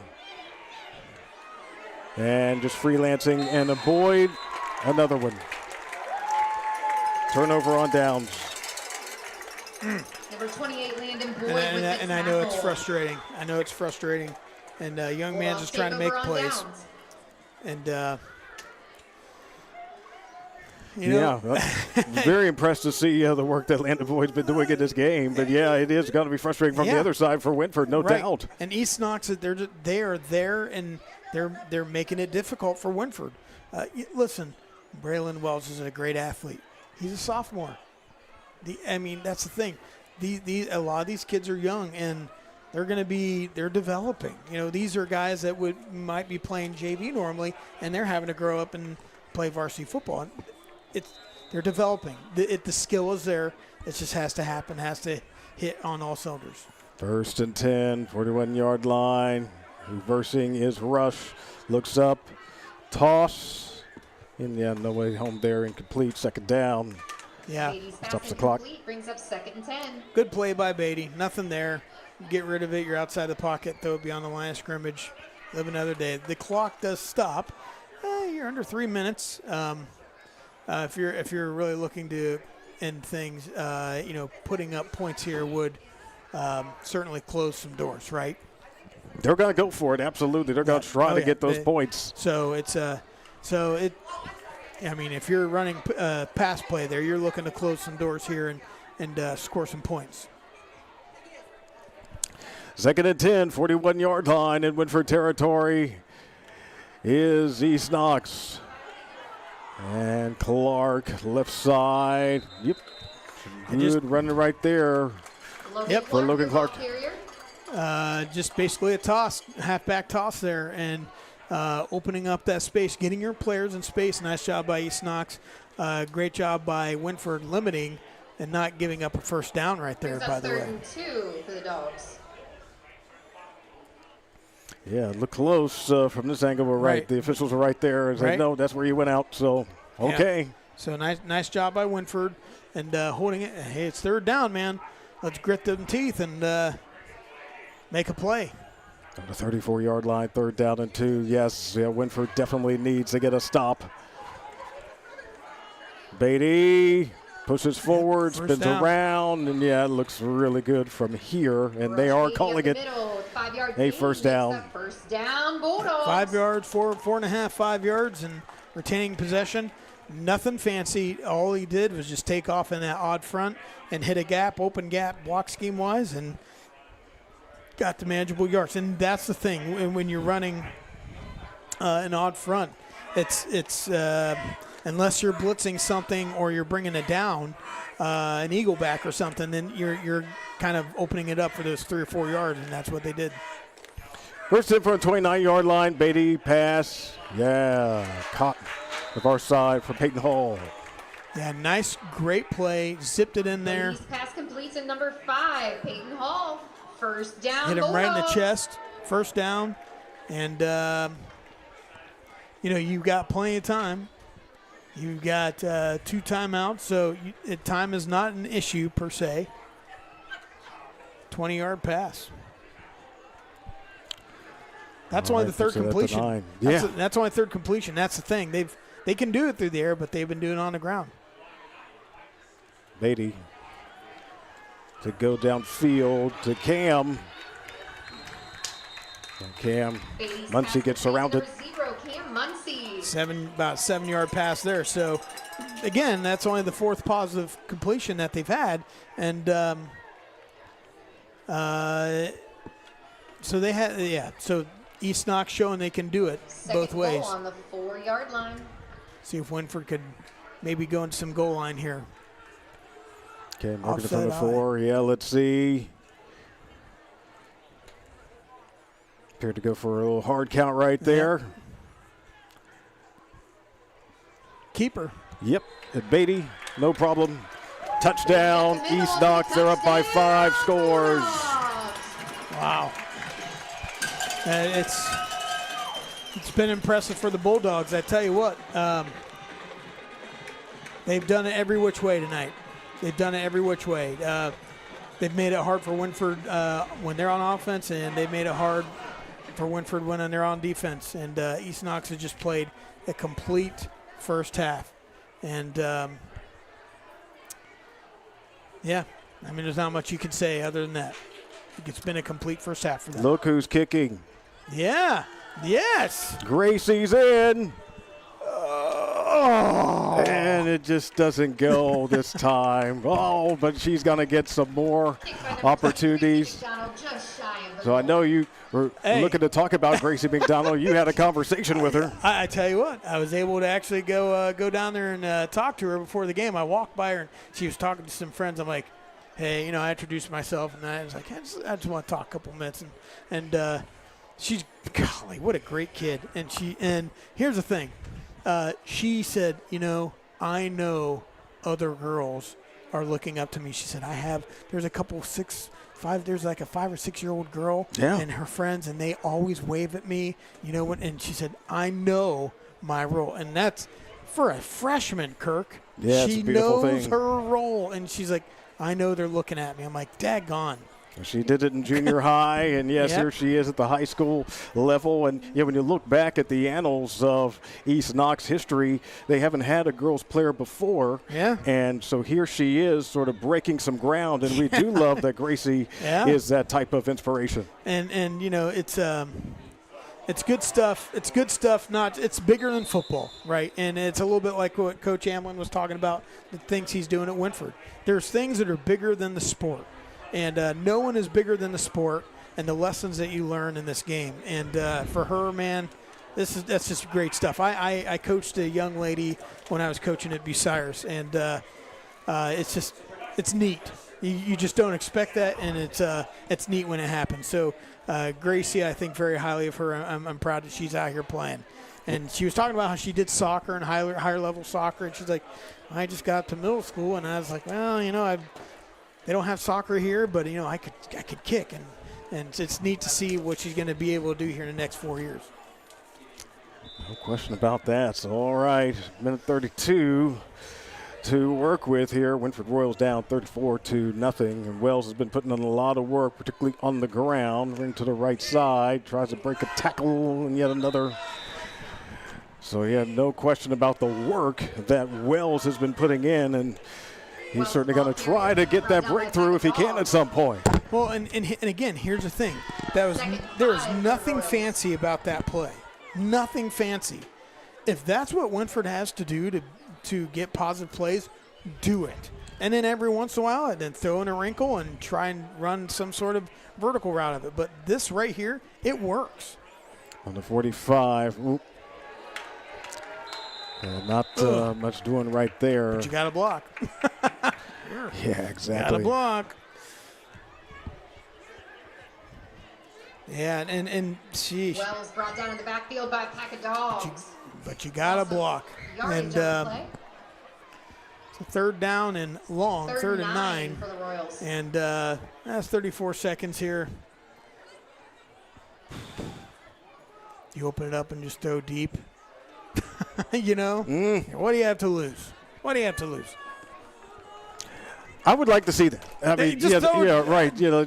Make it interesting here. I know he's got the arm, and just maybe you get a receiver down there. Even if it doesn't work out right, this may be a time to do it. Yeah, and they called timeout, so I'm wondering if they're going to say, okay, let's look in our playbook. I know, with what we do, it's not a it's not our offense. You're asking the Georgia Tech of old to break out of a triple option and run a 5 wide. And I know that's kind of unconventional, but do something, and let your players make a play. They've got a couple good players out there on side, and Gavin Kohler's done a great job at tight end. He's improving, and they had a great play to him, is just underthrown.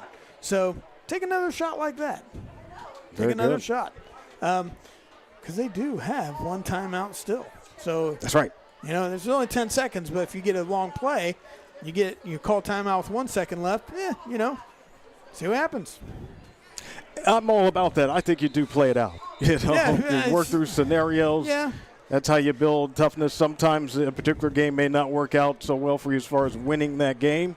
Although when you're in the fight, you don't concede defeat. You go out and do it. Yep. But that's how you learn. You got to play through these situations. Yes, absolutely. And it's you're learning. This is a way to develop. You're kind of getting a low risk, high reward opportunity in a way. So let's see what they got here. Okay. 39, 30-yard line. Yeah, Deegan just runs it, and certainly not nearly enough for for there. And so they'll just let it go right there. Another tackle for Boyd, and we are indeed at halftime. Wow. 34-0 is the lead for East Knox. So the Bulldogs, they appear to be well on their way to getting this job done. And of course, in the second half, it'll be a running clock situation. So that's something that Wynford will have to watch for as well. But lots to talk about coming up at the half. And of course, we will also have the band shows from both. Glad you're with us for high school football on the OH Report and the NFHS Network.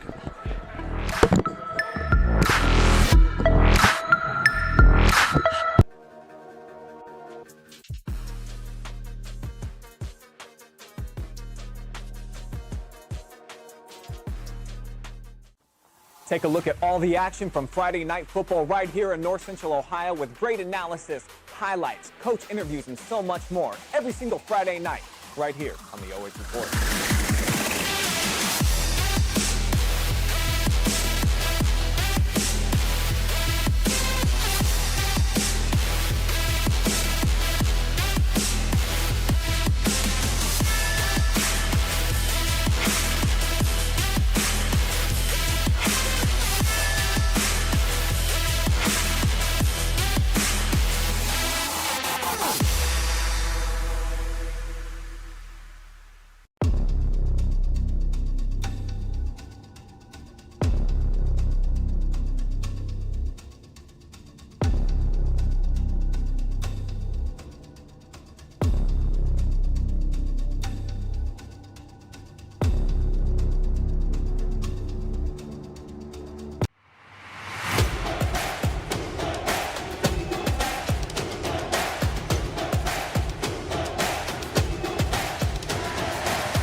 And protected the governor against dangerous pirates that roamed the waters of the Caribbean Sea.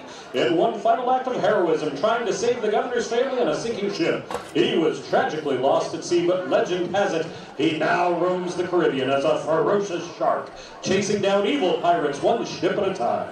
Sit back and enjoy the Wynford Band's driving arrangement of the Latin piece, El Tiburon.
The second song was originally written and released in 1983 by the Merrymen, but was later made famous by Buster Poindexter in 1987. Here is the Wynford Band performing the hit song, Hot, Hot, Hot!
song tonight is an energetic Latin song by Santana and opened the blockbuster 1999 Grammy-winning album, Supernatural. This song features a powerful percussion and fast Latin groove by the band. Here is De La Yalio.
On behalf of the Marching Royals, we thank you for your kind attention and continuing support. Once again, have a great night, and let's go Royals!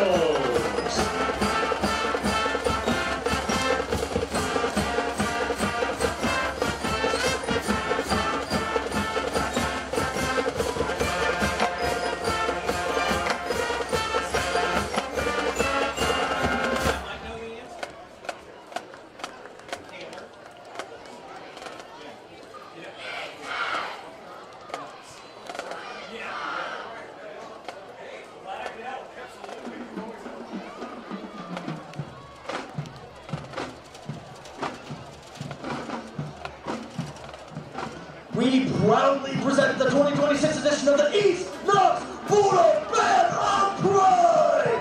Under the direction of Brian W. Dodd, the assistant director, Mr. Aaron Vance, the color guard advisor, Nisa Lucky, and the major advisor, Janie Smith, the percussion assistant, Ethan Roy. Our field commander is Alexis Nymarker! Tonight, the band would like to open tonight's show with a song that holds the record for Spotify's most streamed song of all time. With over 4 million streams, here is the 2020 hit by The Weeknd, Blinding Lights.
the best-known musical comedy films of all time.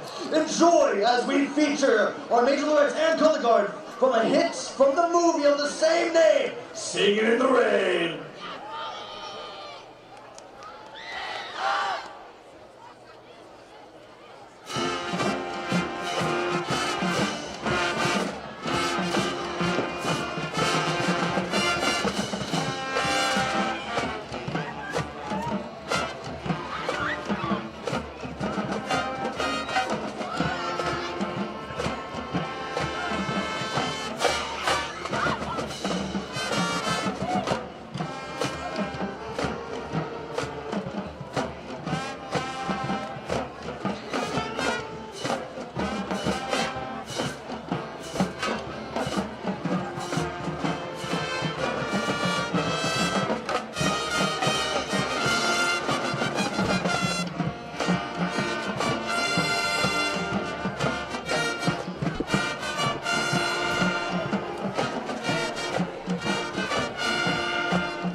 The Band of Pride concludes their show with their version of a song about never giving up, no matter what happens.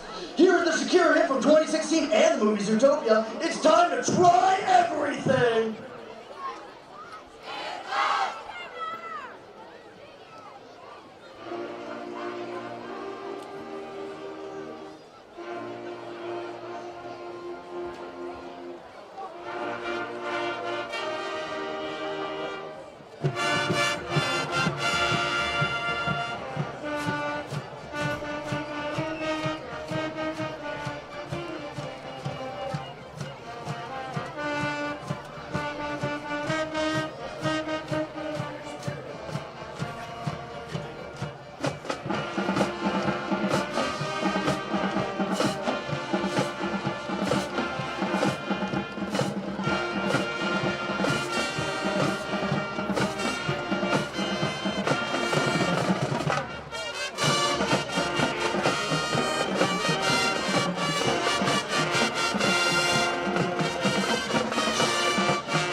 like attention.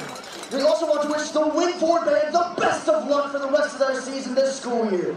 The band would also like to give a big thank you to our proud sponsors, Donna Williams, Kelly's Pizza, and BSA Troop 344. We truly appreciate all of our sponsors, and if you're interested in becoming a sponsor for the band and possibly having your name placed on the band trailer for this year, please see one of our lovely band booster officers in the concession stand or Mr. Dodd. Ladies and gentlemen, this is your Bulldog Band of Pride!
We're all here to help each other, work together, and just at the end of the day, all become nurses one day. You picture yourself in a serious situation, it's like everyone knows what they're there to do, everyone's there to help each other. It's just teamwork. As we continue to go on through the program, I think I'm learning more through help with the instructors and the program itself. I feel that they have definitely prepared me on the education side, and I did get to experience some ICU time and ER time, so I do think that that was great as well for my education. At the Killbuck Savings Bank, you can expect great products and service from a fellow Knox County Chamber member. Now offering premier card processing solutions and services, ensuring the business owners understand their credit card processing fees. We have a wide selection of card processing solutions that provide lower fees, faster payment, additional security, exceptional marketing features, and help to improve your business operations and customer experience. At Knox Community Hospital, your primary care physician is more than someone who delivers your test results, more than someone who writes prescriptions, more than someone who listens to your heart. We are your healthcare partner who takes the time to know you, listen to your concerns, and provide you with expert personalized care to make and keep you well. Because to us, you're more than just numbers on a chart. You're a neighbor and a friend. Knox Community Hospital, in the community, for the community.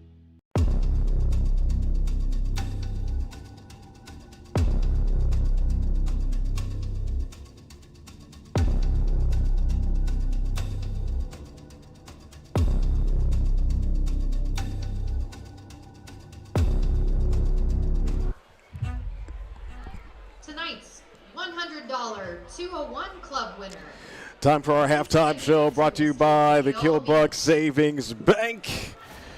With Scott Cameron, I'm Kirk Richards, as the East Knox Bulldogs leading the Wynford Royals 34-0. They really have just stepped on that gas pedal, and they just haven't looked back at all. And that's what you're supposed to do. You play some hard football, and that's exactly how it's been.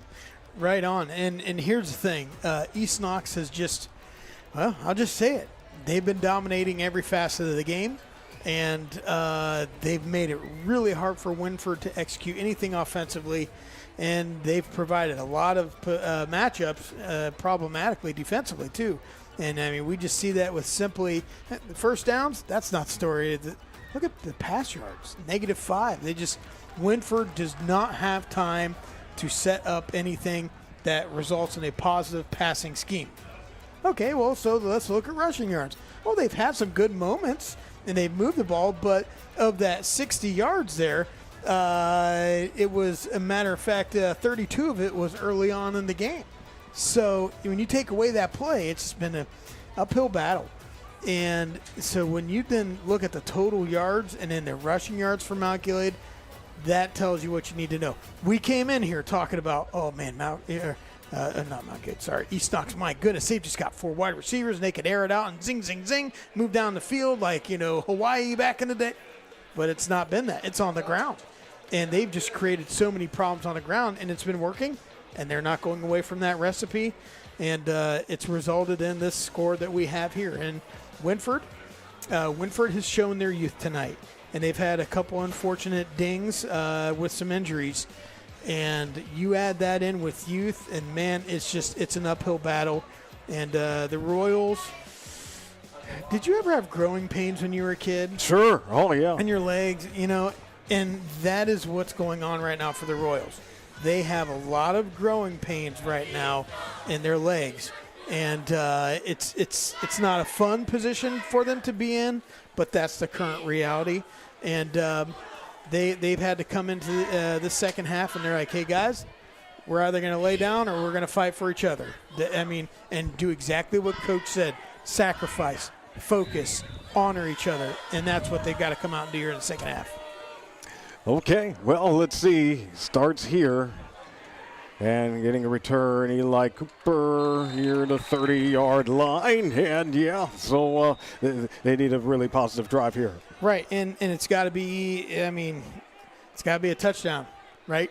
Especially if you don't want that clock to keep running, because that clock's going to keep running as long as it's over 30, so 30-point differential. So this second half could go really quick. It depends on the Wynford Royals and their ability to move the ball and get something down the field offensively. All right, so we're starting from their own 30-yard line, 1st and 10, and trailing big, 34-0. And it'll be a running clock. Got to get to within 21 is Lutz, the ball carrier for the Wynford Royals. No gain for Keegan. No gain, but they went under center. And late in the first half, they had some success running under center and running, whether it be halfback, fullback dive, or just quarterback keep and just run. They had some success on that. And so going right back to that, yeah, East Knox did a great job stopping that and knocking that down for nothing. But that recipe worked. And here they go. They're going in a twins and single. 2nd and 10 from the 30-yard line. And Wells in trouble once again, but he knows he's got some scramble ability, but not able to get to the 35. Shy of that for a short gain for Wells. A couple yards. Listen, right now, if you're Wynford, a positive play is a positive play. It's only 2 yards, but you know what? You take it, and you build, and you learn. And that's okay. The Royals this play has to be a longer play. But, it's really hard. Wells was just, he wants to plant his feet and throw, but, man, he hears those horses clomping behind him, and he has to take off. From the 32, 3rd down and 8, yes. He's got that pressure there. This time a little bit of protection. And fakes the throw, tries to get it, and it looks like he was shy of the 40-yard line. Yep. Out of bounds, gets about 4 yards there. And he had, it looked like he had a player open, and he kind of slipped and had an awkward 4th and 4 for the Royals. Position to be in there. But he didn't let go of the ball, and, some of that's just trust your teammates. Let it go of it. Trust your teammates, and, man, if you don't get better from being right all the time. If they make the catch, great. If they drop it, that's learn. And trust your teammates. Well, obviously they're going for it here. Yeah, so, gutsy call right here, but given the score, and maybe they'll talk it over a little bit. And, yes, we are getting a timeout. Get out your purple tickets, the Wynford Royals. And that's okay. It's, again, they have some subs in there right now, and players, and because of injuries and things. that's okay. And we're here to learn. Hey, real quick, Kirk. Yeah, what's up? All right, let's start with I want to give a tickets. shout out Your 50-50 from winning East number. Knox. Like shout outs, yeah. Get it. Number 56, Carter Swartz. He was playing in the marching band for the Bulldogs. Love it. And, I hear so many kids are like, well, I'm just so busy with something. Listen, man, this dude's playing a fall sport and doing band.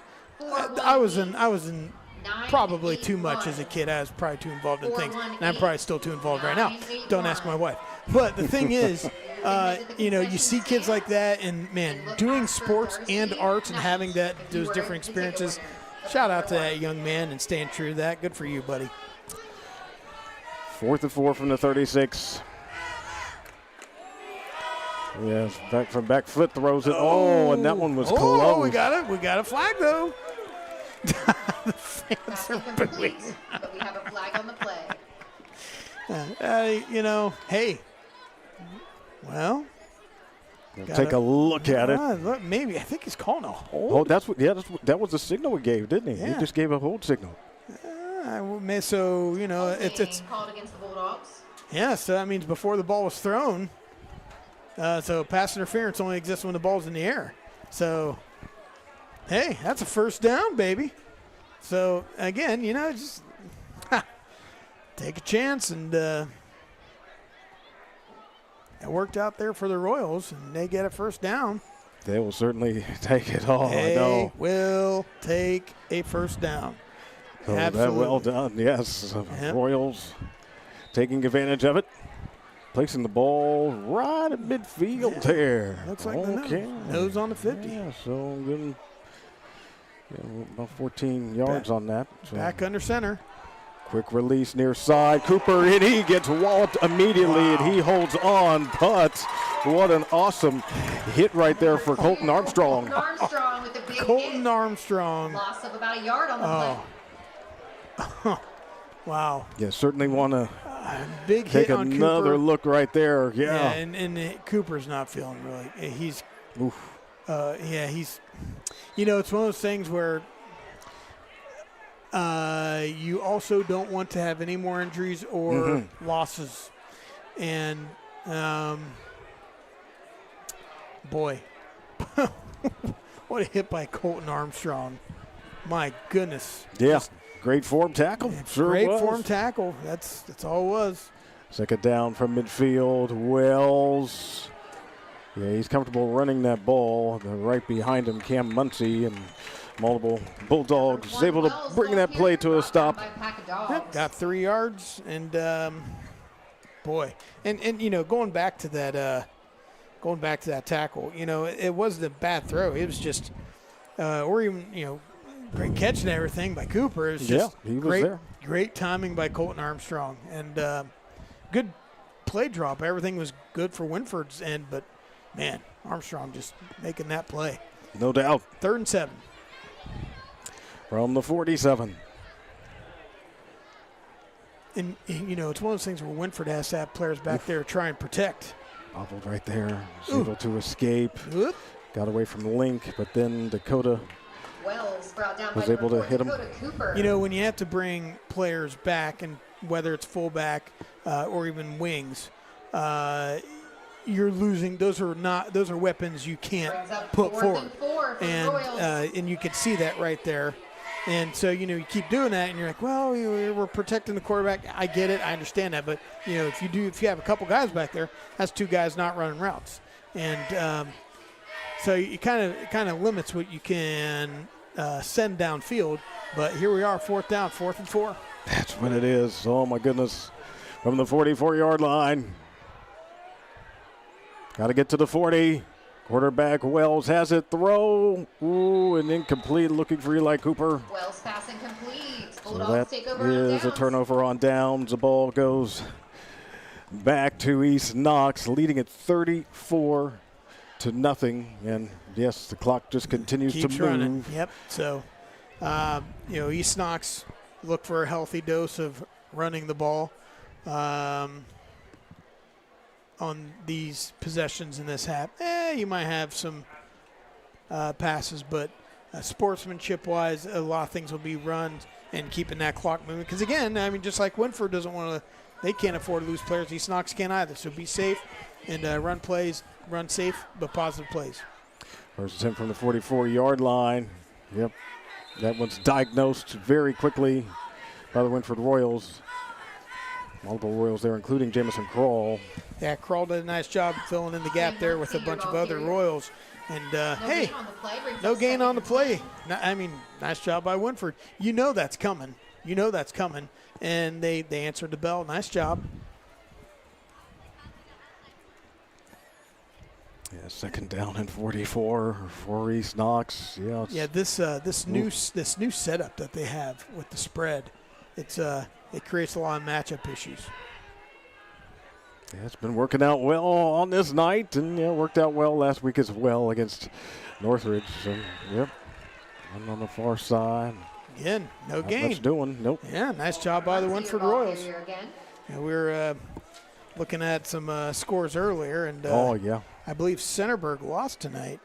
Smithville's over Northmore, and I think it said it was. Loudonville was up. Mount Gilead was up, according to the score I saw, and then Mohawk was over Cardington. And Fredericktown was beating Northridge. So that'd be good for the KMAC in terms of that, right? And then Danville was being taken down Utica. So no question. All right. Third down. East Knox. And Beatty just going to hold on to the ball, I do believe. Did it come out? That's doesn't appear. I didn't see a bag. There you go. Yep. Fourth down. Yep. And, hey, good job by the Wynford Royals. Came back there, got a negative 6-yard play there. And 16. So, yeah, 4th and 15. Long 15. But nice job by defense, holding on there and even taking down Beatty. And nice job by Beatty holding on to the ball there, it seemed. Safe formation return-wise for the Royals. Oh, that one got bubbled in. Now he's just going to see what he can do. He can still punt, and he didn't. Yeah, he's just going to try to run forward. And he's got a chance. Wow. Armstrong now, they finally corral him, so he does not get the necessary yardage for the first down, but he certainly made that one look interesting. Hey, Eli Cooper made that play. Indeed. Young man came back out after getting his bell rung and made a play. Nice job. Nice job. That could have been really disheartening, but Eli Cooper stuck with the play, and kicker can still kick that ball. It doesn't matter if it hits the ground or anything. He could still kick that. Kind of surprised he didn't just, as he trailed out to the right, kind of do a rugby style thing and just boot it. All right, here we go. We're down Deegan Lutz. Nice play by Lutz there, running to the right, getting positive yards, getting 3 or 4 yards, running across. And Wynford, good positive play, getting 2 yards. Nice job. And and you're getting some subs in here, and players get some good experience here in this. Get some Friday night light action as well. So that's good stuff. Light it up. All good stuff. From the 44, yes. Spilling forward on the run play. Looks like he got to the 40 for a gain of 4. Yep, nice play, just up the belly. Again, nothing fancy. Wynford is a knockout, drag-out team. They punch. And even though the Bulldogs have had their number tonight defensively on the line, especially just dominating that front four. Number 18, Bryn Link with the tackle. That's Wynford's bread and butter. And even though they've had some dings tonight, if some players get injured, that's what they do, and they do it well. So keep going forward. 3rd and 4 from the 40, and Wells picking his way around, and wow, lots of determination right there for Braylon Wells. Yeah, he's just that type of player, not going to give it up, and that's what you want to see from the sophomore. Yeah, and this is where it's stuff like this. This is where leaders are made. Yeah, I hate being saying it. It's kind of like the old football movie with moxie as the quarterback. And, you know, and it's you show your moxie and where you develop and you build that leadership. And right now, Wells is, as a sophomore, he's showing that. He's developing that. Good for him. First and 10, 28-yard line. Yes, Wells has it. A little fake. Tries to get away from Beatty. He does, and gets away from Fawcett, but he can't get away from them all. Bulldogs. Yep. But wow, he keeps maybe fighting. He can. They didn't blow. Did they blow a that? whistle? I don't know. Yeah, I thought I heard. I heard something. Yeah, it did sound like a whistle there. See what they do. You weren't. No. Yeah. Oh, they gave it to him. Hey. Yeah, I thought I heard a whistle as well. Yeah, I mean, just the type of work that he puts in. Did you think I was going to pull out a Varsity Blues movie reference tonight? You know, that didn't occur to me, but why didn't you? You had the opportunity and you just missed it. I know I had to tell Moxie. Someone throws the ball in the stands or hits the mascot, we'll know. Nice pass play. Well, and incomplete. Wells pass. Hey, great job, though. Good shot downfield. And really, the receiver was open, still kind of underthrown. But nice job taking a shot downfield, man. I mean, the more you do that in a game, it's just going to make you better. And, we kind of talked about the Wells as we head into the fourth quarter here. That's right. So that is going to do it for 3. That's the end of your third quarter. No scoring in the third. Still 34-0. East Knox up over Wynford. We'll be back for the fourth. High school football, week number 2 on the OH Report.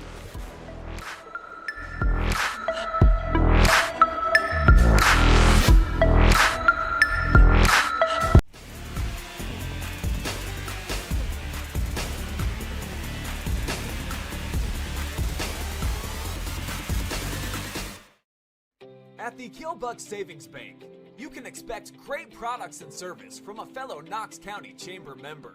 Now offering premier card processing solutions and services, ensuring the business owners understand their credit card processing fees. We have a wide selection of card processing solutions that provide lower fees, faster payment, additional security, exceptional marketing features, and help to improve your business operations and customer experience.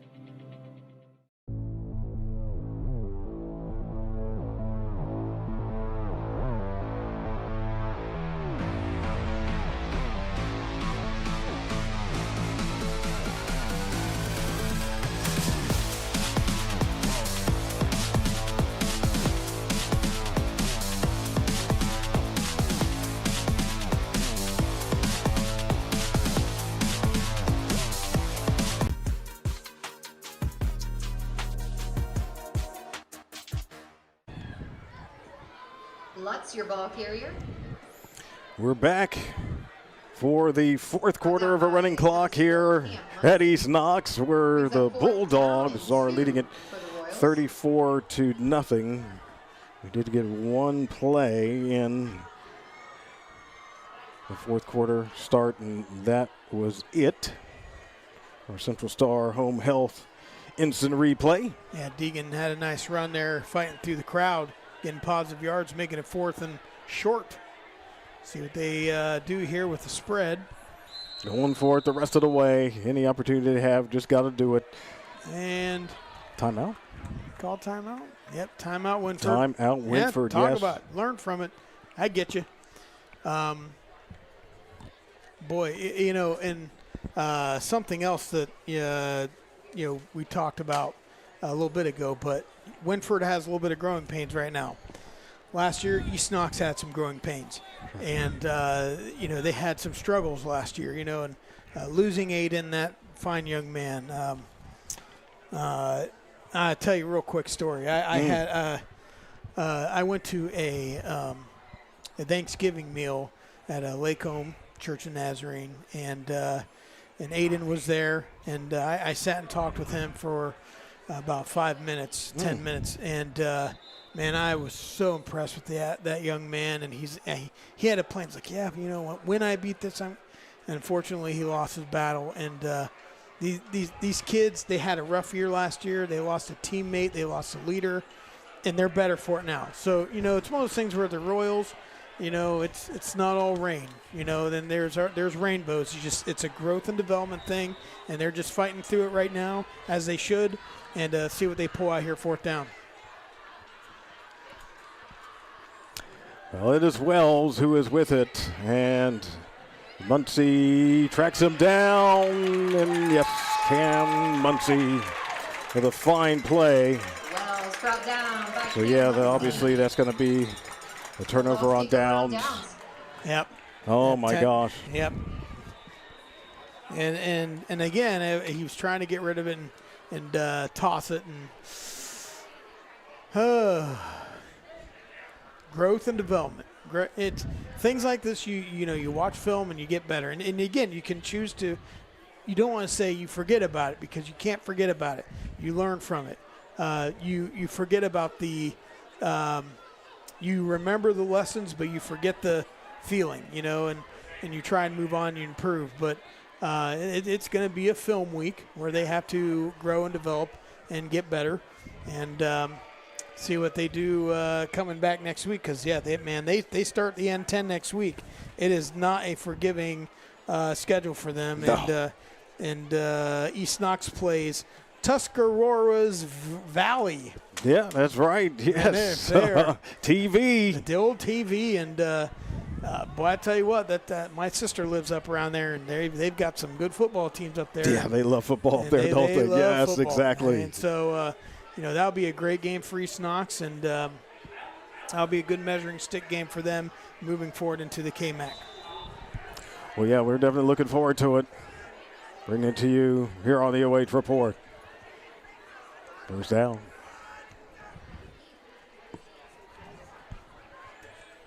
Long count here. Snap is back to Beatty. Hands it off. Trying to just finish this off and not get anybody hurt. Yep. Yeah, they're sure no interest in running up the score. Nope. But, yeah, I mean, if you pull it off with just basic physicality, yeah, well, then so be it. But, yeah, they understand the mission here. And like you said, yeah, got to get ready for Tusky Valley next week, right here. Right, and it's like you said, long counts, run that clock down. There's no benefit or an advantage to running more plays. Run that sucker down to single digits. Run your offense. 2nd and 8, 29-yard line. Shovel play here. Work it on the ground. Looks like you got about to the 40-yard line. Yep, so that's going to be first down. Yep, nice shovel, halfback toss, and we got another young man down for Wynford. Getting that first down. And they'll retain possession and keep that clock churning. See what we got here. It looks like a cramp. That's. Yeah, they've been stretching them out. Hey, buddy. For that, exactly. As much as that hurts, cramp is okay.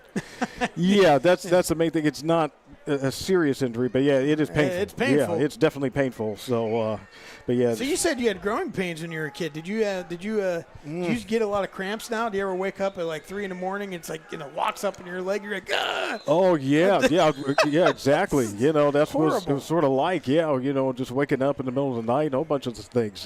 But yeah, those were the days, I guess. But like you said, young people going through that now. Oh, I know. They're going through it right now. That's right. And, hey, if you're listening, if you've got a good leg cramp story, put something in the comments. I'm sure Brian would love to. We'll check them out. Well, you guys are talking about leg cramp stories? Yeah, go ahead, comment. Interact with us. Go ahead. We'll read them later. There you go. All right, so 1st and 10, 40-yard line. Like I said, just taking their time. Yep. And they're going to run down to single digits as they should. Being smart. Nice job. Great coaching, and you can see it. On the ground here. So giving some work to Jared Elswick. Yeah. And again, Jared Elswick, your ball carrier. Guys get different players, different things going on. And hold on, I'm looking for my dude Carter Swartz. I'm hoping, I'm hoping he's going to be on the field. I'm looking for him on the sidelines. 56. Second 4 here, 46-yard line. Yeah, where is he? I don't know. I'm looking for him. Right back to him. Take him down. So Ellswick doing what he can. Nice job by the Royals. Got Deegan Lutz getting up real slow, and man, he's had a long night. Yeah, and that's the thing. Had a long night. You got to keep fighting through that, and that you develop toughness as a result of it, and hopefully you still have that joy for the game. And things get better as you get more experience. Right, but he just doing both ways, and he's taking some hits and giving some hits, and woof. So, yeah, I know that young man, and he's a nice kid, and he gives it all on the field. So. We got a little timeout here by the Bulldogs. East Knox calls for a timeout. Oh. And, just looking. Timeout of the second half for the Bulldogs. As we look here forward to the KMAC, we were talking about teams inside the KMAC wise, like where do they fit and where, some great games. And, at this point, I think the East Knox, Danville game, I think that's going to be a great – it's always a great game, right? Rivalry game.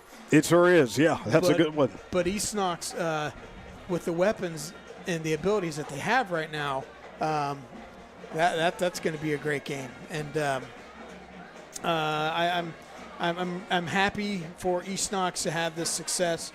And they do have to go to Centerburg and play week 1 of the KMAC. Welcome to the KMAC, right? Absolutely. But and they've got some bigger games, and if they can win 6 or 7 games and make the playoffs, man, that'd be great. And I know Greg would like that, on his record, coaching record, make the playoffs first year. Oh yeah, that'd be great, right? Yeah, that's a big goal. Yes, to get back into the playoffs. They've been missing them. First down. Gets to midfield. There it is. Exactly right. Ellswick, your ball carrier. And again, that clock keeps moving. First down. For the I remember when they instituted the law, Mm-hmm. the rule, of running clock, and it was always interesting to read the Saturday morning papers, see like if you could find. I was always like, what's the biggest blowout in the state? And, gotcha. You'd see, you'd see like 90-0 and stuff like that, and yeah, you just don't see that anymore. Exactly, it's the right call, correct. right? We don't need those types of games. See that anymore. No, it's not. No one gets better from that stuff. First and 10, midfield. And East Knox. I tell you a funny story. And I know the East Knox folks. This is a Danville story. Boy, this was maybe 2000, 2001. Okay. But I remember reading in the paper, and I think I told you this story before, where they're playing Tree of Life. Danville girls basketball. They're playing Tree of Life. Gotcha, right. Tree of Life was up 2-0. They scored the first bucket of the game. Yeah. And they didn't score for the rest of the game. Whoa. And my gosh. I can't remember what the final was. There was a girl playing at Danville, McCombs, I think was her last name. She was a stud. But, or McCombs, something like that. But I think it ended up being like, it was something crazy, like 62-2, something like that. And, yeah. You just don't see that as often anymore. And you don't need to. So I'm glad that they've moved on from that. It's all about sportsmanship and class. So after the timeout, first and 10 from midfield. More running work for Ellswick. Jared, the senior, getting some good work in late in this game. And we got Braden Davis in a quarterback now, getting some reps, which is great. I mean, you never know what's going to happen in the course of a season. And, we did the Danville Mount Gilead game last year, and Proper had to come in. And you saw the development of that young freshman quarterback, and my goodness, and you could see this kid has some tools. Yeah. And he eventually became the starter. Yeah, and there's no question. Yeah, so he is so good. You never know what's going to happen in the course of a season, so great experience here getting some reps. 2nd and 11, 49-yard line. Flag, was that delay a game? Yep. That's expected to happen when you have abnormally, that stuff happens, no big deal. That's part of a learning curve for them. No doubt. There's a lot to think about, and it becomes bigger pressure when you're actually under those bright lights. It's Absolutely. like, whoa, it feels a lot different here. It does, and you're not going to learn unless you make those mistakes and you just move forward. Oh, yeah. So here at the 40, well, it looks like the 45-yard line. Ish. Yeah, roughly. Ellswick. But that's the one line we can kind of see, though, Kirk. Yeah. It's better now that it's dark and we're getting the stadium lights here at Chetaloonie, so that helps us. Yeah, I know the sun went on the grass on that little portion. Yeah, it just was a little bit of an optical illusion for me at times earlier in the game. Like, what yard line is this really? We got through it, though, Kirk. Yes, we did. Somehow, some way. 2nd and 16 in about 4 minutes here, and you got about, depending on this, Wynford might get the ball back if they make a stop. From the 46-yard line. High snap. Handled here. Wow. Uh-oh. Wow. He's got a chance on the far side. Some quickness being displayed by Braden Davis, the freshman. Nice job. Man, that's Davis, the ball carrier.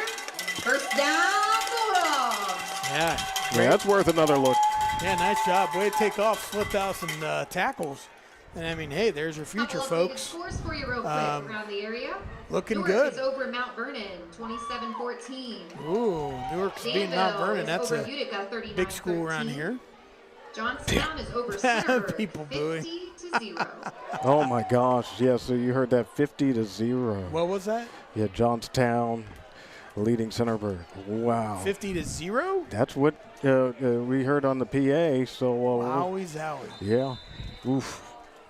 Yeah, I know. This is looking like a significantly different season for the Trojans. Obviously, they were champs last year, but some seniors graduated, so some younger players having to learn. So that's how it goes. Correct. And well, they got some weapons, man. They got some weapons. They do. But the thing is, you're right. Players are learning right now, and that's just a part of the curve. Lost a cell phone. Come see me.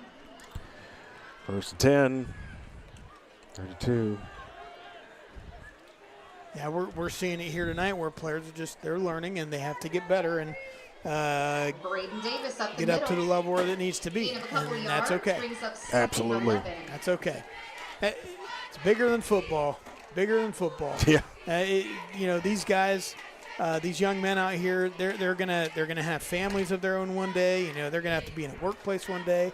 And the lessons that they learn from football and from these coaches, it's incredibly valuable and important. And so a shout out to, we honored the athletes, the fall sport athletes here at East Knox. But folks, I know we love having you on here on the OH Report, watching us. But by golly, if you can get out to a game and support these kids, they try and represent their communities the best possible way, and they love to show off for you. And so get on out there if you can and support those local high school athletes, whatever sport. Doesn't have to be football, but yeah, we do multiple sports, obviously on the OH Report, and for people who just want to show up on their own, that's cool. Yeah. Owen Undercopper able to make that play on that previous one. 3rd down here. Back to the ground with Ellswick. Oh, he keeps chugging forward. Yeah. Keeps plugging the legs. Listen, Kirk, the reality is there's nothing much better than a nice hot dog at the stadium. But you know what? At home, you can make your own nachos, and watch us on OH Report. Those are both good options. Those are good options. The only thing is you're just making me hungry. No, now. I'm sorry. It's like, my goodness, right? I'm sorry. We still have more talking to do. I know. And we have an MVP conversation coming up. I know. We got all sorts of things coming up. So the food will have to wait. The food will have to wait, folks. I know you might want some nachos now, but just hold off for about a half hour and you'll be all right. I could do that. Goes up in the air. Ooh. Yeah, certainly Just gave it a shot to Noah Calhoun. Davis's pass incomplete. Again, I have a cell phone up here that was found behind the announcer stand. If you are missing a cell phone, nice try there. Going for it, letting Braden Davis have a toss at it, but that's going to end the game, and the clock strikes 0. It is a final indeed. East Knox scoring all the points in the first half of this game and winning it 34-0 over the visiting Wynford Royals. So third straight season that these teams have gone against each other in week 2, and each time it's been the home team to pull it off. So it's going to be a fun night here in Howard. So we'll step away, we'll come back, we'll bring you an MVP conversation from the victorious Bulldogs of East Knox. It's high school football on the OH Report and the NFHS Network.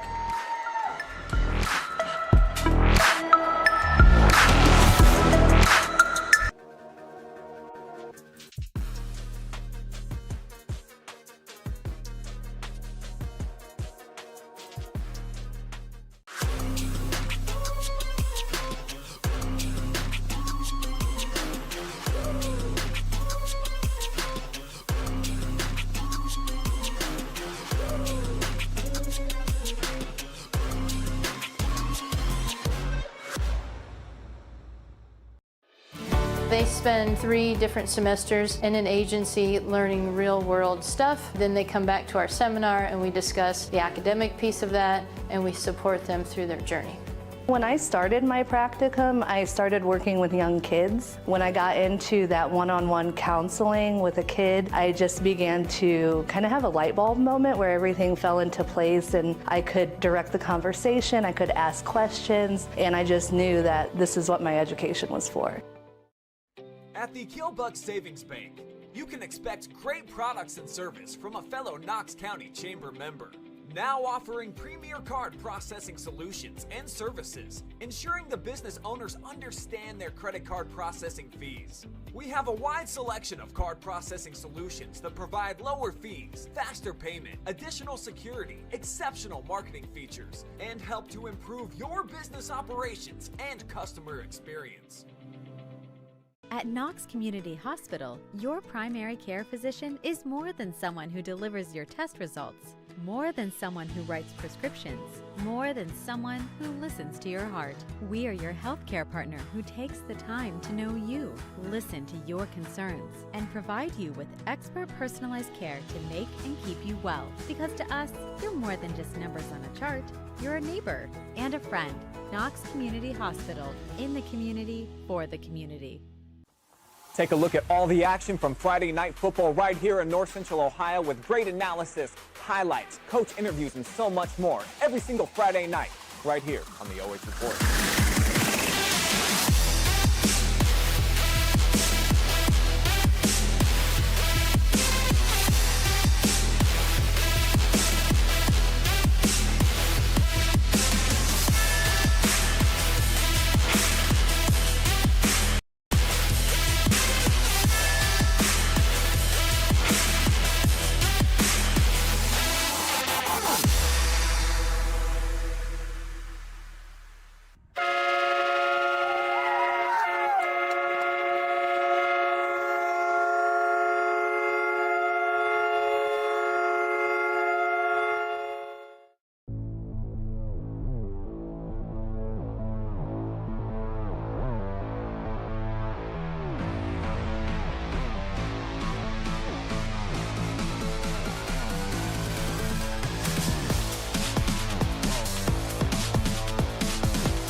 They spend 3 different semesters in an agency learning real world stuff. Then they come back to our seminar and we discuss the academic piece of that and we support them through their journey. When I started my practicum, I started working with young kids. When I got into that one-on-one counseling with a kid, I just began to kind of have a light bulb moment where everything fell into place and I could direct the conversation, I could ask questions, and I just knew that this is what my education was for. At the Keelbuck Savings Bank, you can expect great products and service from a fellow Knox County Chamber member. Now offering premier card processing solutions and services, ensuring the business owners understand their credit card processing fees. We have a wide selection of card processing solutions that provide lower fees, faster payment, additional security, exceptional marketing features, and help to improve your business operations and customer experience. At Knox Community Hospital, your primary care physician is more than someone who delivers your test results, more than someone who writes prescriptions, more than someone who listens to your heart. We are your healthcare partner who takes the time to know you, listen to your concerns, and provide you with expert personalized care to make and keep you well. Because to us, you're more than just numbers on a chart. You're a neighbor and a friend. Knox Community Hospital, in the community, for the community. Take a look at all the action from Friday night football right here in North Central Ohio with great analysis, highlights, coach interviews, and so much more every single Friday night right here on the OH Report.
Time for our Graham Auto Mall MVP, and we are with Rush Beatty of the East Knox Bulldogs, starting quarterback this year, and obviously I was able to catch up with you at the facility earlier this week, and you were really excited and ready for this contest.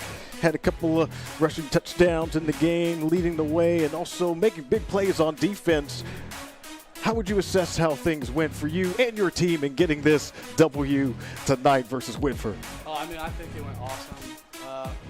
Obviously, my guys make it really easy, make me look like a decent little athlete. Obviously, starts with the O-line, receivers, and scout team just doing their work every week.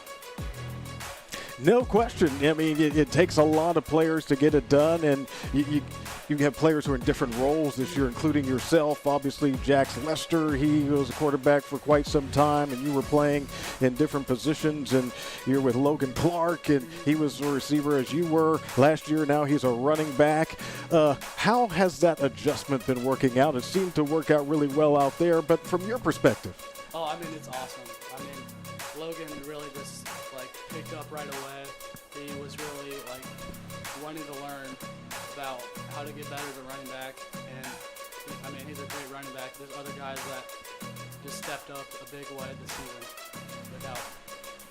That's what it takes, and we have been seeing that step up and the enthusiasm, and oh my gosh, there'll be multiple players we could call out. Obviously Landon Boyd, he had a touchdown. He was the first one to score a touchdown, and so many defensive plays that he made right alongside with you. So, and Kason Fawcett also getting on the board and scoring.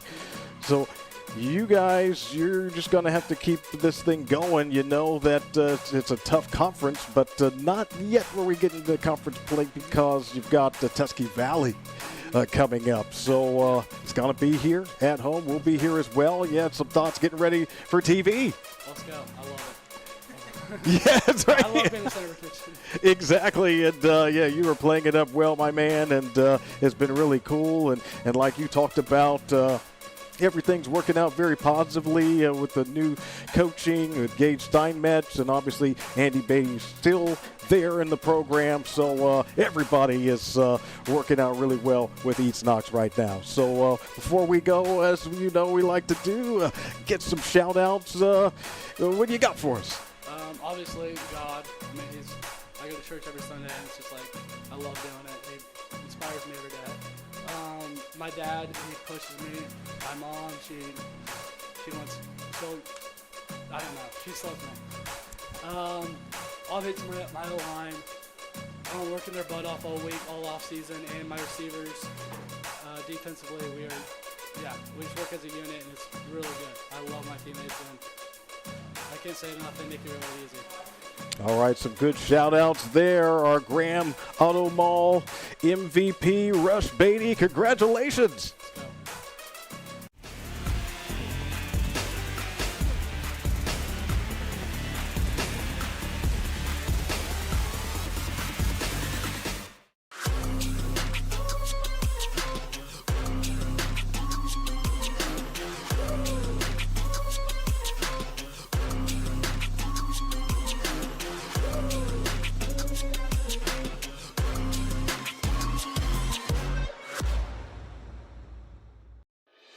They spend 3 different semesters in an agency learning real-world stuff. Then they come back to our seminar and we discuss the academic piece of that, and we support them through their journey. When I started my practicum, I started working with young kids. When I got into that one-on-one counseling with a kid, I just began to kind of have a light bulb moment where everything fell into place, and I could direct the conversation, I could ask questions, and I just knew that this is what my education was for. At the Keelbuck Savings Bank, you can expect great products and service from a fellow Knox County Chamber member. Now offering premier card processing solutions and services, ensuring the business owners understand their credit card processing fees. We have a wide selection of card processing solutions that provide lower fees, faster payment, additional security, exceptional marketing features, and help to improve your business operations and customer experience. At Knox Community Hospital, your primary care physician is more than someone who delivers your test results, more than someone who writes prescriptions, more than someone who listens to your heart. We are your healthcare partner who takes the time to know you, listen to your concerns, and provide you with expert personalized care to make and keep you well. Because to us, you're more than just numbers on a chart. You're a neighbor and a friend. Knox Community Hospital, in the community, for the community. Take a look at all the action from Friday night football right here in North Central Ohio with great analysis, highlights, coach interviews, and so much more every single Friday night right here on the OH Report.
right. Well, yes, this is our Killbuck Savings Bank post-game show with Scott Cameron.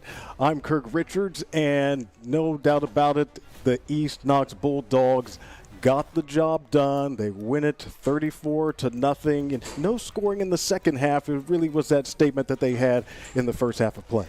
Yeah, clearly. And as we talked about, they dominated the whole first half, both sides of the ball.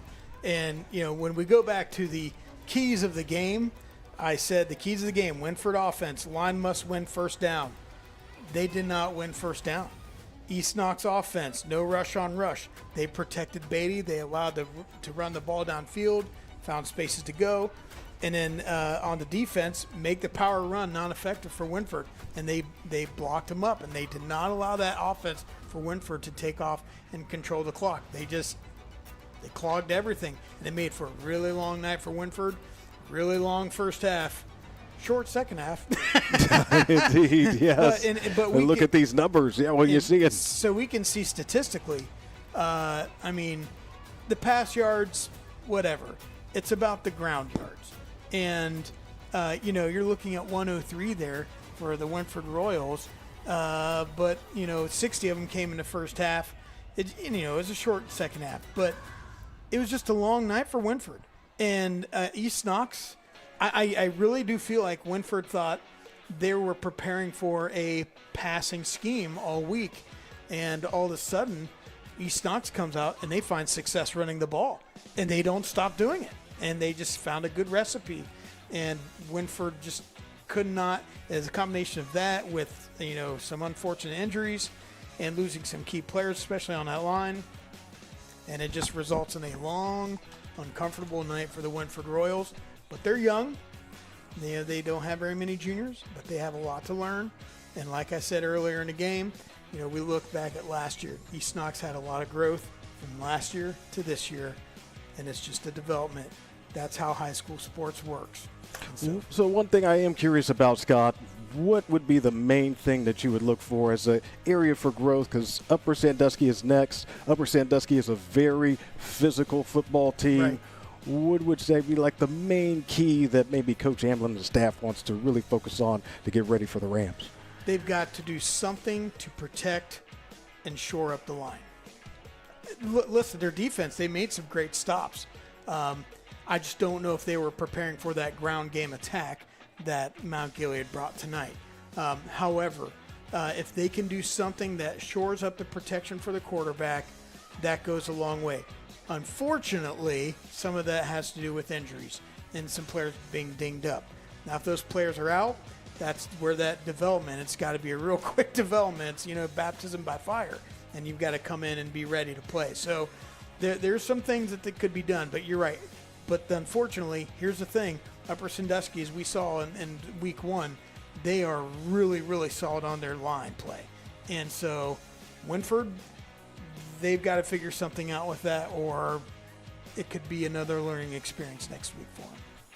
All right, Scott, so final thoughts here, if we could, just about East Knox, because Tusky Valley coming into town. And like you talked about, that area, they really are big into football. Yeah. Not going to be an easy one.